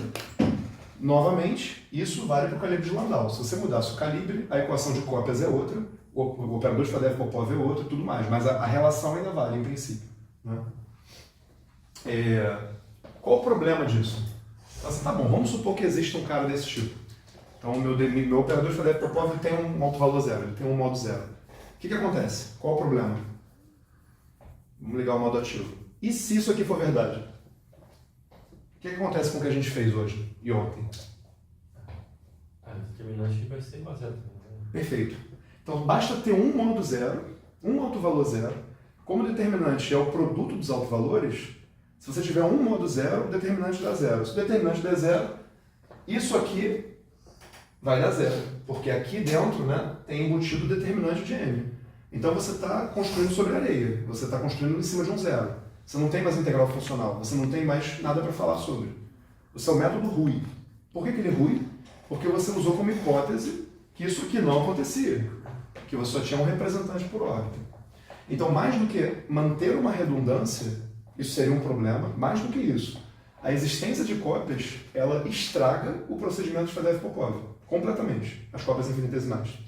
Porque ela faz o determinante dar zero e destrói totalmente a forma como a gente escreveu a nossa integral funcional. Então, esse é um problema catastrófico, né?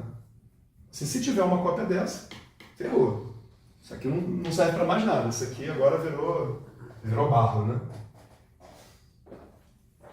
Então o Gribov mostrou que tem. Então, em 1978, o danado do Gribov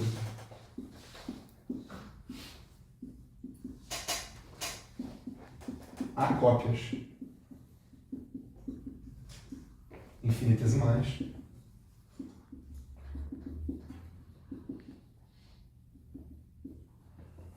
no Landau.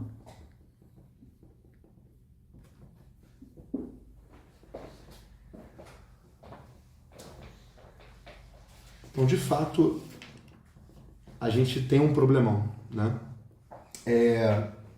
Vou colocar, bom, o Gribov 78 é a referência original, vou colocar uma referência agora pedagógica, onde vocês podem ver a construção explícita de cópias.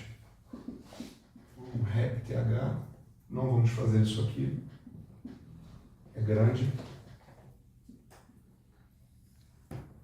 Chato, mas elas estão lá.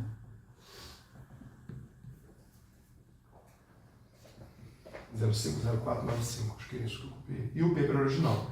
Então o Gribov mostrou que esse cara de fato desenvolve modo zero, né, e exibiu explicitamente uma configuração que satisfazia isso. Nesse trabalho aqui, do Sobreiro junto com o Sorella, eles dão exemplos pedagógicos de como construir cópia, etc. Então as cópias existem, né? Porque até aqui a gente fala assim, se tiver cópia, quer dizer que está ligado com o modo zero. Ninguém disse que tem modo zero, então pode ser que não tenha cópia. Mas tem, né? Então o problema está aí. Vocês podem se perguntar agora, tá bom, você está falando então que existe um demônio aqui que estraga tudo, né? Joga fora tudo que a gente fez. Mas se isso é verdade, por que os resultados que a gente tem da QCD teóricos batem tão bem com os experimentos em altas energias? Porque eles batem bem pra caramba. Tem que ter alguma coisa que está certo nisso aqui, porque não é possível. Seria muita coincidência, né? Então vamos tentar investigar um pouquinho melhor essa equação aqui, né? Isso aqui tem modo zero. O que isso quer dizer? E vamos tentar ver se a gente consegue entender por que não dá merda no setor de altas energias. Vamos lá. Em relação a essa passagem aqui, dúvidas? Beleza.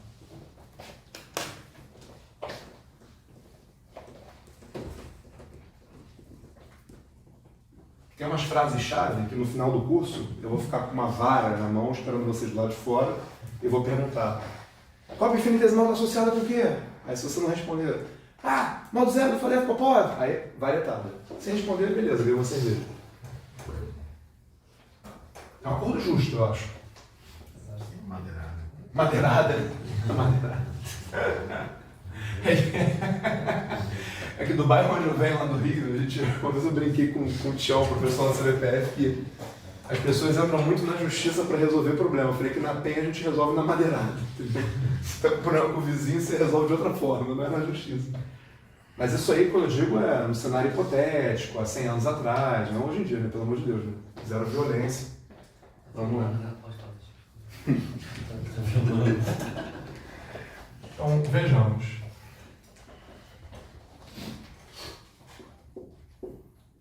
Foi engraçado que outro dia, eu lembrei, no Guanabara lá da Penha, um mercado famoso barato lá, né?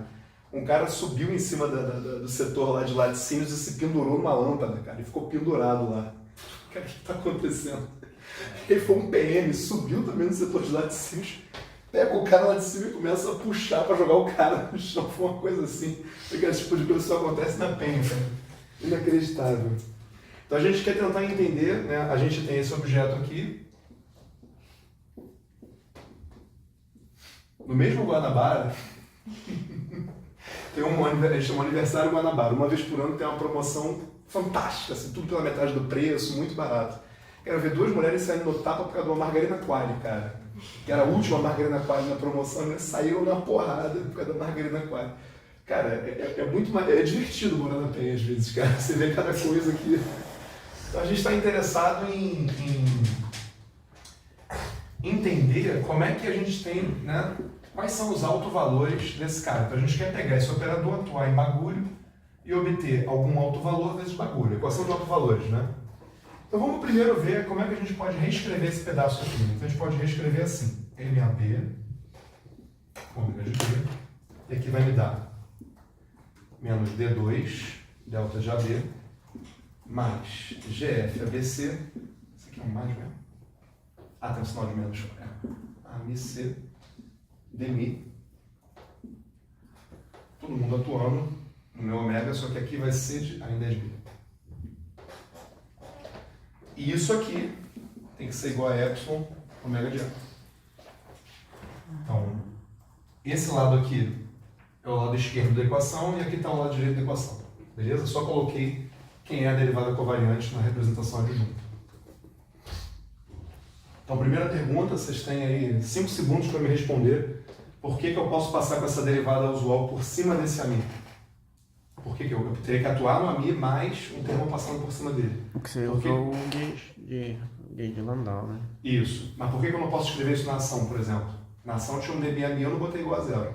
Por que aqui eu posso botar dmi AMI igual a zero? Por que na ação eu não posso? Matou metade do problema, muito bom. Falta outra metade agora. Ah, porque você tomando G igual a zero, né? Isso aí. Está só Trabalhei aqui só- com a maravilha, né? Perfeitamente. O operador de Faddeev-Popov, ele é tomado como sendo a derivada do cara com respeito ao parâmetro redundante, tomado na condição de calibre. Então, dentro do operador de Faddeev-Popov, você pode tomar sim a condição de calibre, pode impor. Na ação não, tá off-shell, você não pode impor nada lá. Se eu botar igual a zero, eu joguei fora o que eu acabei de introduzir. Não faz sentido, beleza?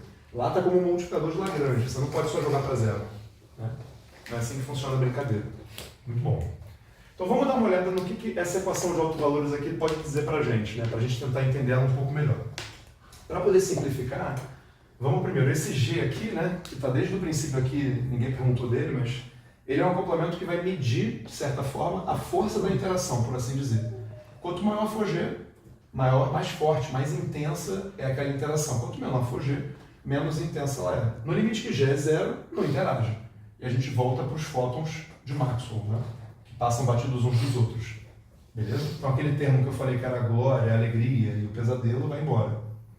Então vamos pegar esse caso porque eletromagnetismo é mais palpável, né? Então vamos jogar G fora aqui, só para a gente poder... G, quando eu digo G, esse pedaço inteiro, né? Para a gente poder tentar entender um pouco melhor o que está acontecendo. Nesse caso...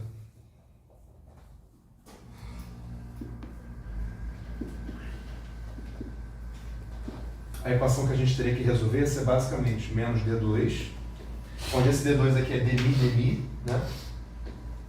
Atuando em ômega, está exponencial, é epsilon vezes ômega. Então, isso aqui custa muito. Olha, isso aqui é basicamente o laplaciano, né? Aqui a gente está no euclidiano, então D2 é dmi, é derivada 0 ao quadrado, mais derivada 1 ao quadrado, derivada 2 ao quadrado. Esse cara aqui é um operador positivo definido. Ele só tem autovalores positivos. Passando isso aqui para Fourier, vocês vão ver quem são os módulos que aparecem aqui. São P quadrado. Então isso só é zero se P for zero. É um autovalor trivial. Tem gente que diz que não é nem autovalor.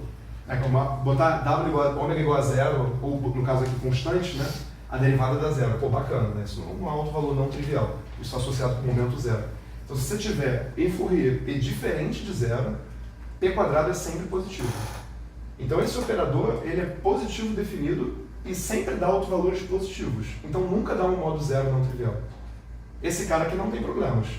Então, tudo que a gente está vendo lá está ligado com modos zero, deveria ter botado não triviais, né? O que eu quero dizer é, se G igual a zero, não tem problema, não tem modo zero. Então, esse cara aqui é positivo definido.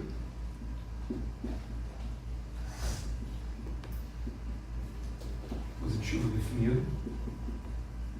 O que quer dizer, só possui autovalores maiores do que zero. Vamos fazer uma simbologia para ele, né? Então, não tem modo zero. Logo, não há modo zero.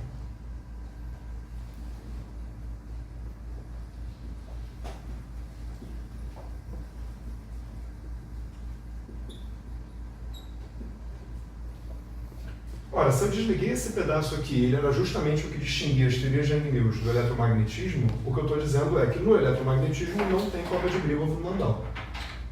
Não tem modo zero, então não tem problema nenhum. E de fato a gente faz eletromagnetismo sem esquentar a cabeça com isso. É um porém, isso é verdade no espaço vazio, mas eu não sei se é verdade se você estiver no espaço curvo, nem na presença de bordas. Mas isso aí é outro problema. Porque associado com dizer que esse operador é positivo definido, tem uma condição de fronteira que você impõe, que as coisas vão para zero quando você vai suficientemente longe. Se isso não for verdade, em princípio poderia acontecer. Primeiro ponto. Segundo ponto, se a gente estivesse no Minkowski, a gente não poderia tirar essa conclusão. O D'Alembertiano atuando em alguma coisa dá zero não implica que essa coisa é automaticamente zero. Então qualquer função harmônica, por exemplo, serve. Então no Minkowski o buraco é mais embaixo. Mas a gente está no euclidiano, então está safo. Isso vale, inclusive, para o eletromagnetismo. Como você interpreta essa questão do Minkowski? Como se interpreta o quê? Essa questão do Minkowski, né, de qualquer função harmônica. Isso não seria uma cópia de Grigov no mesmo patamar que as outras cópias de Grigov atingiram? Não seriam. Você teria uma redundância, mas, bom, do ponto de vista de fixação de calibre, como se livrar dela no eletromagnetismo, né? Jogar para Coulomb. a gente, exatamente. Mas aí ele falou assim, se mantiver o Landau como ele é, você não consegue, né? Mas elas não são o modo zero do operador de Fadeev-Popov lá, porque o operador de Fadeev-Popov é independente dos campos. Então essas cópias que, em princípio, essa redundância extra que ainda existe no eletromagnetismo, ela não fere a tua quantização. Ela é só uma redundância extra. Que você pode fixar se você fixar um pouquinho mais, né? Mas em princípio elas estão lá. Agora, se você pensar isso agora no não abeliano, eu acho que não sei se tem solução. Não sei se tem solução. O Minkowski é pouquíssimo desenvolvido essas questões aqui no Minkowski. Em princípio o problema está lá, é até pior, mas é bem pouco desenvolvido. Então quem quer problema difícil para a vida é tentar fazer tudo isso que eu estou falando aqui e passar para o Minkowski. Esse seria um problemão. Mas esse não é daqueles que você ganha projeto no CNPq, né? Porque esse é aquele que você não vai resolver em 1 ano ou 2, né? Então... Mas tem um trabalho do Sorella com o Marcelo Guimarães que eles investigam, né? Então começam uma investigação sobre possibilidade de modo zero no operador, se você fosse para o Minkowski, eles começam a tatear ali, mas pararam por ali, né? Viram que o buraco era mais embaixo. O Pepe do Grima tem uma sessão, ele escreveu um parágrafo sobre isso, parece até que, eu sempre falo isso, né? Que quem mandou ele escrever aquele parágrafo foi o referir, né? Falou assim, pô, e aí, o que você tem para falar do Minkowski? Pô, sei lá, não, fala alguma coisa aí, cara. Senão não vou aceitar o paper não. Tá bom, então deixa eu escrever um parágrafo aqui só para satisfazer o árbitro, vai. Aí ele escreveu um parágrafo lá dizendo que era difícil e tudo mais, mas não resolveu muita coisa não, é meio vago, né? Ou então, eu só não entendi, né? Tem essa opção também. Eu achei bem vago, mas... Então, feitas essas considerações, vamos voltar ao trilho, né? Então a gente viu que se eu desligasse esse cara aqui, esse problema que a gente está enunciando não existe. Então, começamos bem, né? Se não existe quando eu tenho esse cara igual a zero, eu vou tomar então esse G muito pequenininho, tão pequenininho quanto eu queira. Se esse cara sozinho só tem autovalores positivos, maiores do que zero, colocar uma pequena perturbação arbitrariamente pequena não vai mudar esse fato. Porque se você começar a achar que está mudando, pega ela menor ainda, pega ela menor ainda, pega ela menor ainda. Para cada delta que você der, eu posso te dar um epsilon para poder garantir que você não vai esbarrar no alto valor zero. Então, se eu tomar G, o produto GA, para ser mais preciso, para quem é chato, né? Tomar o produto GA suficientemente pequeno, eu consigo manter a validade do que eu falei, em princípio. Beleza?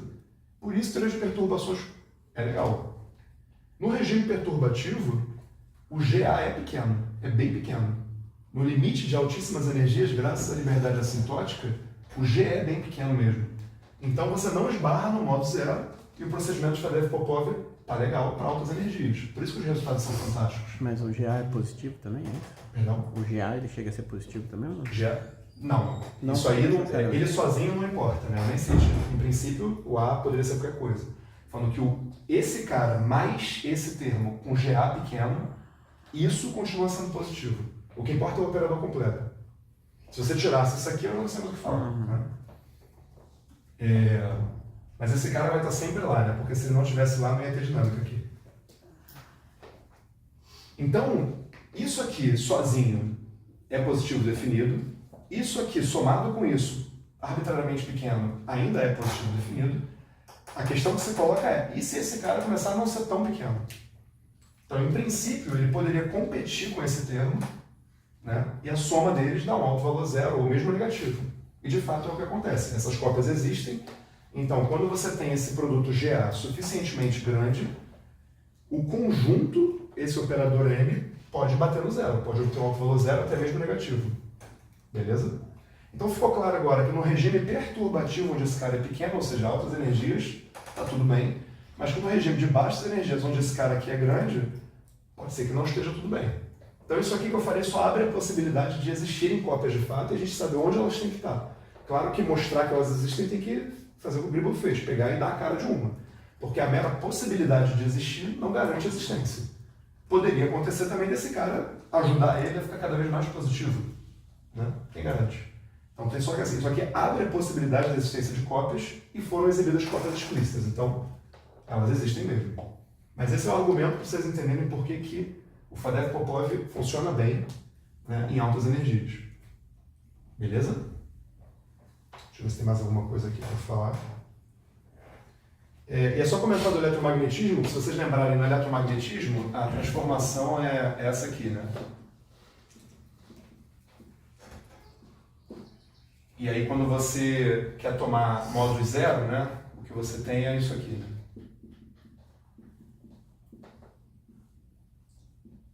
dmi do θ igual a zero. É D2 isso aqui, né? Mas enfim, não sei porque eu escrevi. Então realmente o operador que aparece é esse cara aqui, né? E aí, bom, só para quem não tinha visto isso ainda, que só desligar esse G dá exatamente o eletromagnetismo, tá expresso aqui. Beleza? Então até aí tudo bem, falei do problema. Mas como todo bom russo, ele apresenta o problema e já dá a solução, né? Então vamos começar a falar sobre a solução. Vamos ver quanto tempo eu tenho para começar a falar sobre a solução. Tem 15 minutos, muito bom.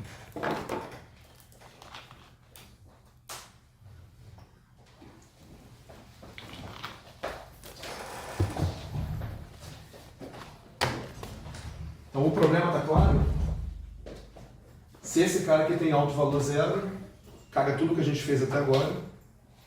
Por esse argumento aqui, no caso livre não tem modo zero, teoria de perturbação não tem modo zero, saiu de teoria de perturbação pode ter, então pode ser que isso aqui seja um problema. E o Gribov mostrou que existem essas cópias, e aqui ele faz de forma didática. Esse é o problema. Então vamos pensar na solução.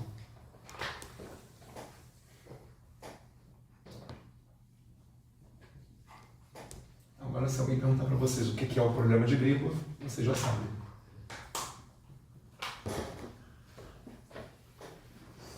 Aí a pessoa perguntou, qual é o problema de Gribov? Você, é esse. Como é que resolve? A gente vai descobrir agora.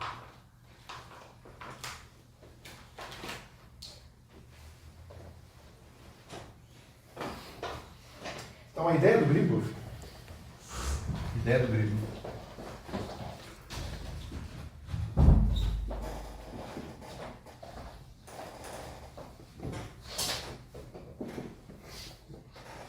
do Gribov foi a seguinte, tá bom, então a gente tinha um espação, a gente falou, não, se a gente pegar todo mundo, não tá legal, a gente vai ter redundância. Vamos organizar isso direitinho, vamos botar cada um em suas classes e vamos tentar pegar um cara de cada classe. Foi a forma que a gente começou. Aí o Gribov fala, esse negócio de pegar um em cada classe não é bem assim não. Você tá passando, tá pegando mais de um aí. Ainda tem uma redundância. A ideia do Gribov foi, tá bom, e se eu diminuir meu espaço para tentar deixar de fora todas essas cópias? Então vamos supor que, fazer aqui um desenho, uma coisa pictórica, né? Que eu tivesse uma situação assim, né?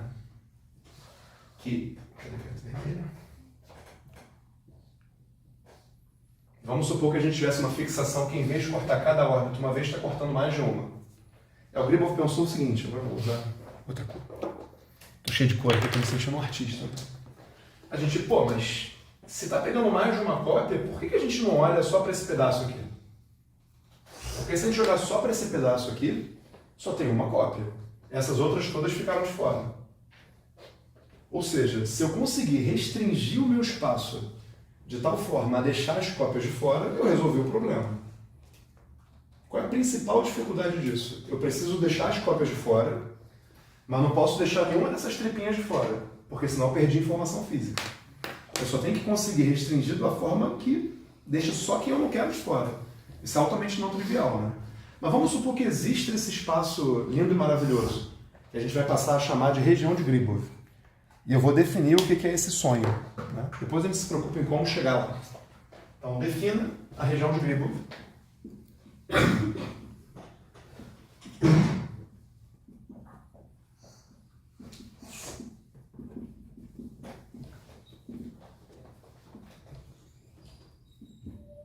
Como sendo o conjunto das configurações que satisfazem o Landau e que possuem o operador positivo. Porque esse cara aqui não tem problema justamente porque ele é positivo. Tá bom, e se eu procurar alguma região onde, além de satisfazer o Landau, eu garanta que meu operador também é positivo? Nesse caso, não tem modo zero. Todos os meus autovalores são positivos, nenhum deles é zero, não tem modo zero nenhum. Brasil. Né? Essa região foi investigada já e descobriu algumas propriedades dela. Depois a gente vai ter que falar sobre como fazer para restringir para ela. Né? Mas você pode encontrar uma região hipotética, descobrir várias propriedades, descobrir que ela é o, sei lá, Atlântida, né? E falar assim, tá bom, mas eu não sei chegar lá. E não serve de muita coisa, né? Ou se o elemento é nulo. Hã? Ou se o elemento é nulo, né? Tudo isso. Quantos elementos tem? Nada. Definir um conjunto que não tem nenhum elemento. Excelente. Mas sobre essa região, deixa eu falar algumas coisas que já se sabe sobre elas. Né? Então, sobre a região de Gribov. Ela é convexa. Ou seja, ela não é dessa forma aqui. Então, você pegar dois pontos dela, você ligar eles por uma reta, a reta tem que estar contida na região. É a visão pictórica, né? Que é basicamente você pegar um t vezes um dos caras, mais 1 menos t vezes o outro, para qualquer t entre 0 e 1. Se os dois elementos pertencem ao conjunto, essa combinação tem que pertencer ao conjunto. Então, ela não é desse tipo. Né? Então, ela é mais redondinha nesse sentido. Essa região é limitada em todas as direções.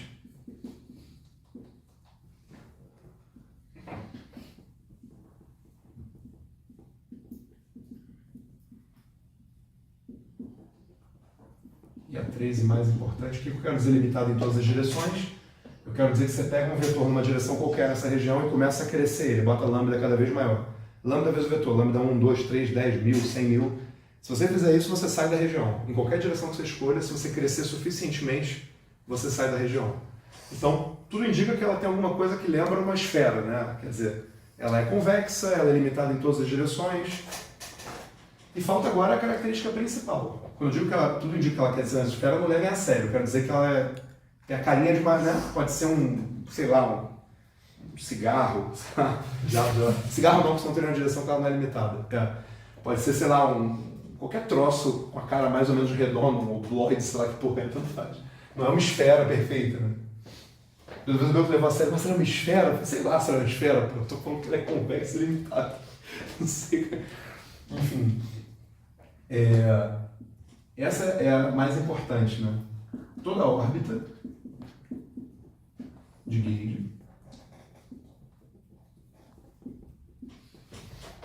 cruza essa região ao menos uma vez.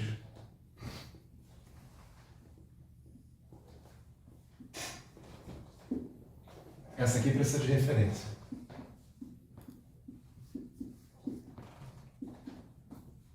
Ao menos uma E única aí vez. que tá, ao menos uma vez. Ao menos.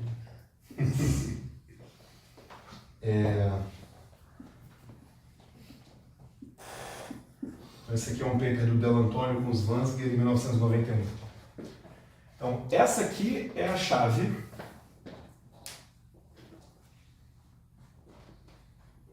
e, já que você falou, esse aqui é o problema. Então, por que ela é a chave? Porque, como eu falei para vocês, eu tenho que conseguir restringir de tal forma que eu deixe as cópias de fora, mas eu não posso correr o risco de deixar uma órbita de fora. Então essa prova aqui do Del Antonio dos Vansger garante que essa região, se eu conseguir restringir para ela, ela tem toda a física que interessa. Só que fica de fora são cópias, mas todas as órbitas passam ali. Então eu não perco nenhuma informação física ao fazer essa restrição. Eu garanto que pelo menos um representante eu tenho de cada classe. O problema é que eu não garanto que não tenha mais de um. Você vai me perguntar, olha, como é possível? As cópias estão associadas com os modos zero do Fadeev-Popov. E nessa região, por definição, esse operador não tem modo zero. Então não tem aquelas cópias que a gente estava falando. Então como é que você está me falando que pode ter mais de uma cópia? Tempo. Quem consegue enxergar? Qual o detalhe que está faltando?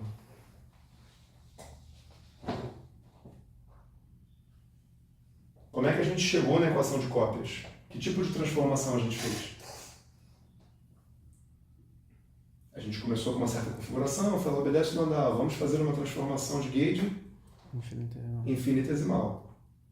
Tudo que a gente falou aqui foi sobre transformações infinitesimais. Ali é finito. E as finitas? A gente não falou nada. Então, as cópias infinitesimais estão ligadas com os modos zero do Fadeev-Popov. As cópias finitas, em princípio, não. Então, se você tivesse alguma cópia, ou seja, outra configuração de calibre ligado àquela, para uma transformação finita, essa cópia pode existir e ela não está excluída por essa condição, porque ela, em princípio, não tem nada a ver com o operador de Fadeev-Popov. Então, dentro da região de Grigor, infelizmente, ainda há cópias. As cópias finitas. Então, aqui é um trabalho do Van Baal, de 92.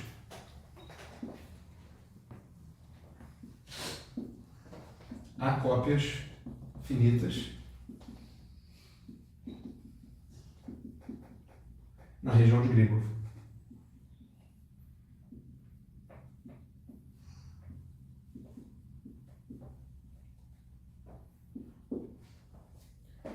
E isso é um problema em aberto também. Então, como é que a gente lida com as cópias finitas? Ninguém sabe. A gente sabe que elas estão lá. E, em princípio, elas não têm nada a ver com o operador de Fadeev-Popov, o que é bom, porque elas não estragam o nosso método. Então, a existência dessas cópias não invalida o procedimento de Fadeev-Popov. Então, tudo que a gente está fazendo, em princípio, está valendo. Mas ainda tem alguma redundância lá dentro. Que a gente precisa, em algum dia, a gente vai ter que aprender a lidar com elas, né? Ou mostrar que elas são inofensivas. Porque pode ser que elas sejam inofensivas, elas existem lá, mas não alteram nada na nossa física. Mas isso tem que ser provado, nunca foi provado. Então o que a gente faz é lidar com o que a gente consegue lidar, né? E tentar entender depois isso. Mas o problema está lá, está posto, já tem a minha idade, inclusive, 92. Espero que ele morra antes de mim. Então essa é a situação, né? A gente tem uma região, então, hipotética que tem as propriedades bacanas, né? Em particular essa propriedade-chave, e tem esse probleminha aqui, né? As cópias finitas a gente não sabe o que fazer. Como a gente não sabe o que fazer, a gente vai ignorar solenemente daqui para frente. É problema em aberto. Da mesma forma que o Minkowski também é um problema em aberto. Então vamos seguir, né? O próximo passo vai ser a gente pensar como a gente pode restringir a nossa integral funcional. A gente já restringiu para pegar um representante de cada, viu? Não pegou legal. A gente tem que restringir mais um pouquinho para poder ficar num cenário desse tipo aqui, e não num cenário que tem cópias, né? Sabendo que já provaram que todas as fibras passam aqui dentro, então show de bola, né? Agora, implementar essa restrição na integral funcional que é o bicho, né? Foi o que o Gribov fez e depois o Van Zyr continuou, e é nessa direção que a gente vai caminhar, beleza? Então, só para encerrar a aula de hoje, só para efeito de curiosidade, primeiro que a borda do espaço a gente chama de horizonte de Gribov, mas isso é só uma nomenclatura, eu vou usar isso várias vezes. Então, a borda do espaço, se ele é limitado em todas as direções, ele tem uma borda. Então, essa borda a gente chama de primeiro horizonte de Gribov ou horizonte de Gribov, beleza? E o que eu queria ressaltar é que a gente pode fazer uma figura para essa região que é a seguinte. Você pode pegar aqui todo mundo que satisfaz o gauge de Landau, BR igual a zero. Essa região é alguma coisa aqui dentro, beleza? Então aqui a gente tem essa região de Gribov, onde, além de satisfazer o Landau, a gente tem o operador de Faddeev positivo, e a gente tem as órbitas, né? Elas com certeza cruzam pelo menos uma vez essa região de Gribov. Vou deixar rascunhado aqui. Beleza? Mas a gente sabe que ela cruza pelo menos mais de uma vez. As órbitas, quer dizer, existem cópias ainda ali dentro. Então, essa é a representação pictórica que eu acho boa de ter em mente.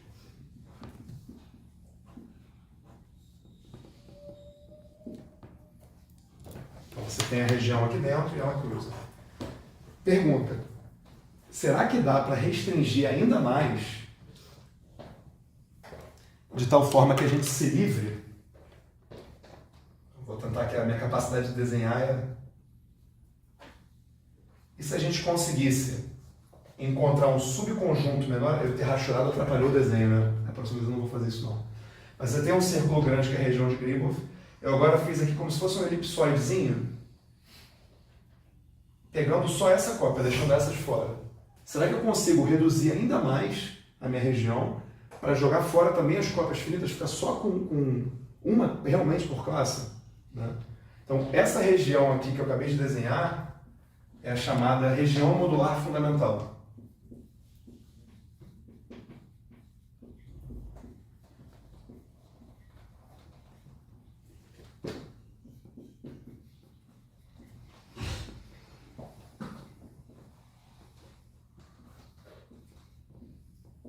Então, essa região é a região dos sonhos, na verdade.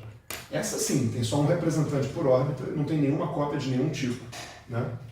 Se sabe também que todas as órbitas cruzam essa região, que ela também é limitada, etc. e tal. O problema é, ninguém sabe até hoje como restringir a integral para essa região. Então a gente vai ver que a gente vai conseguir restringir a integral funcional para a região de Gribov. Você se livra das cópias infinitesimais, mas ainda tem as finitas. E está para ser feito ainda alguém conseguir restringir ainda mais para essa região modular fundamental, onde não tem cópia nenhuma. Que é o mundo fantástico, né? Então, tá aí problema para ser resolvido também.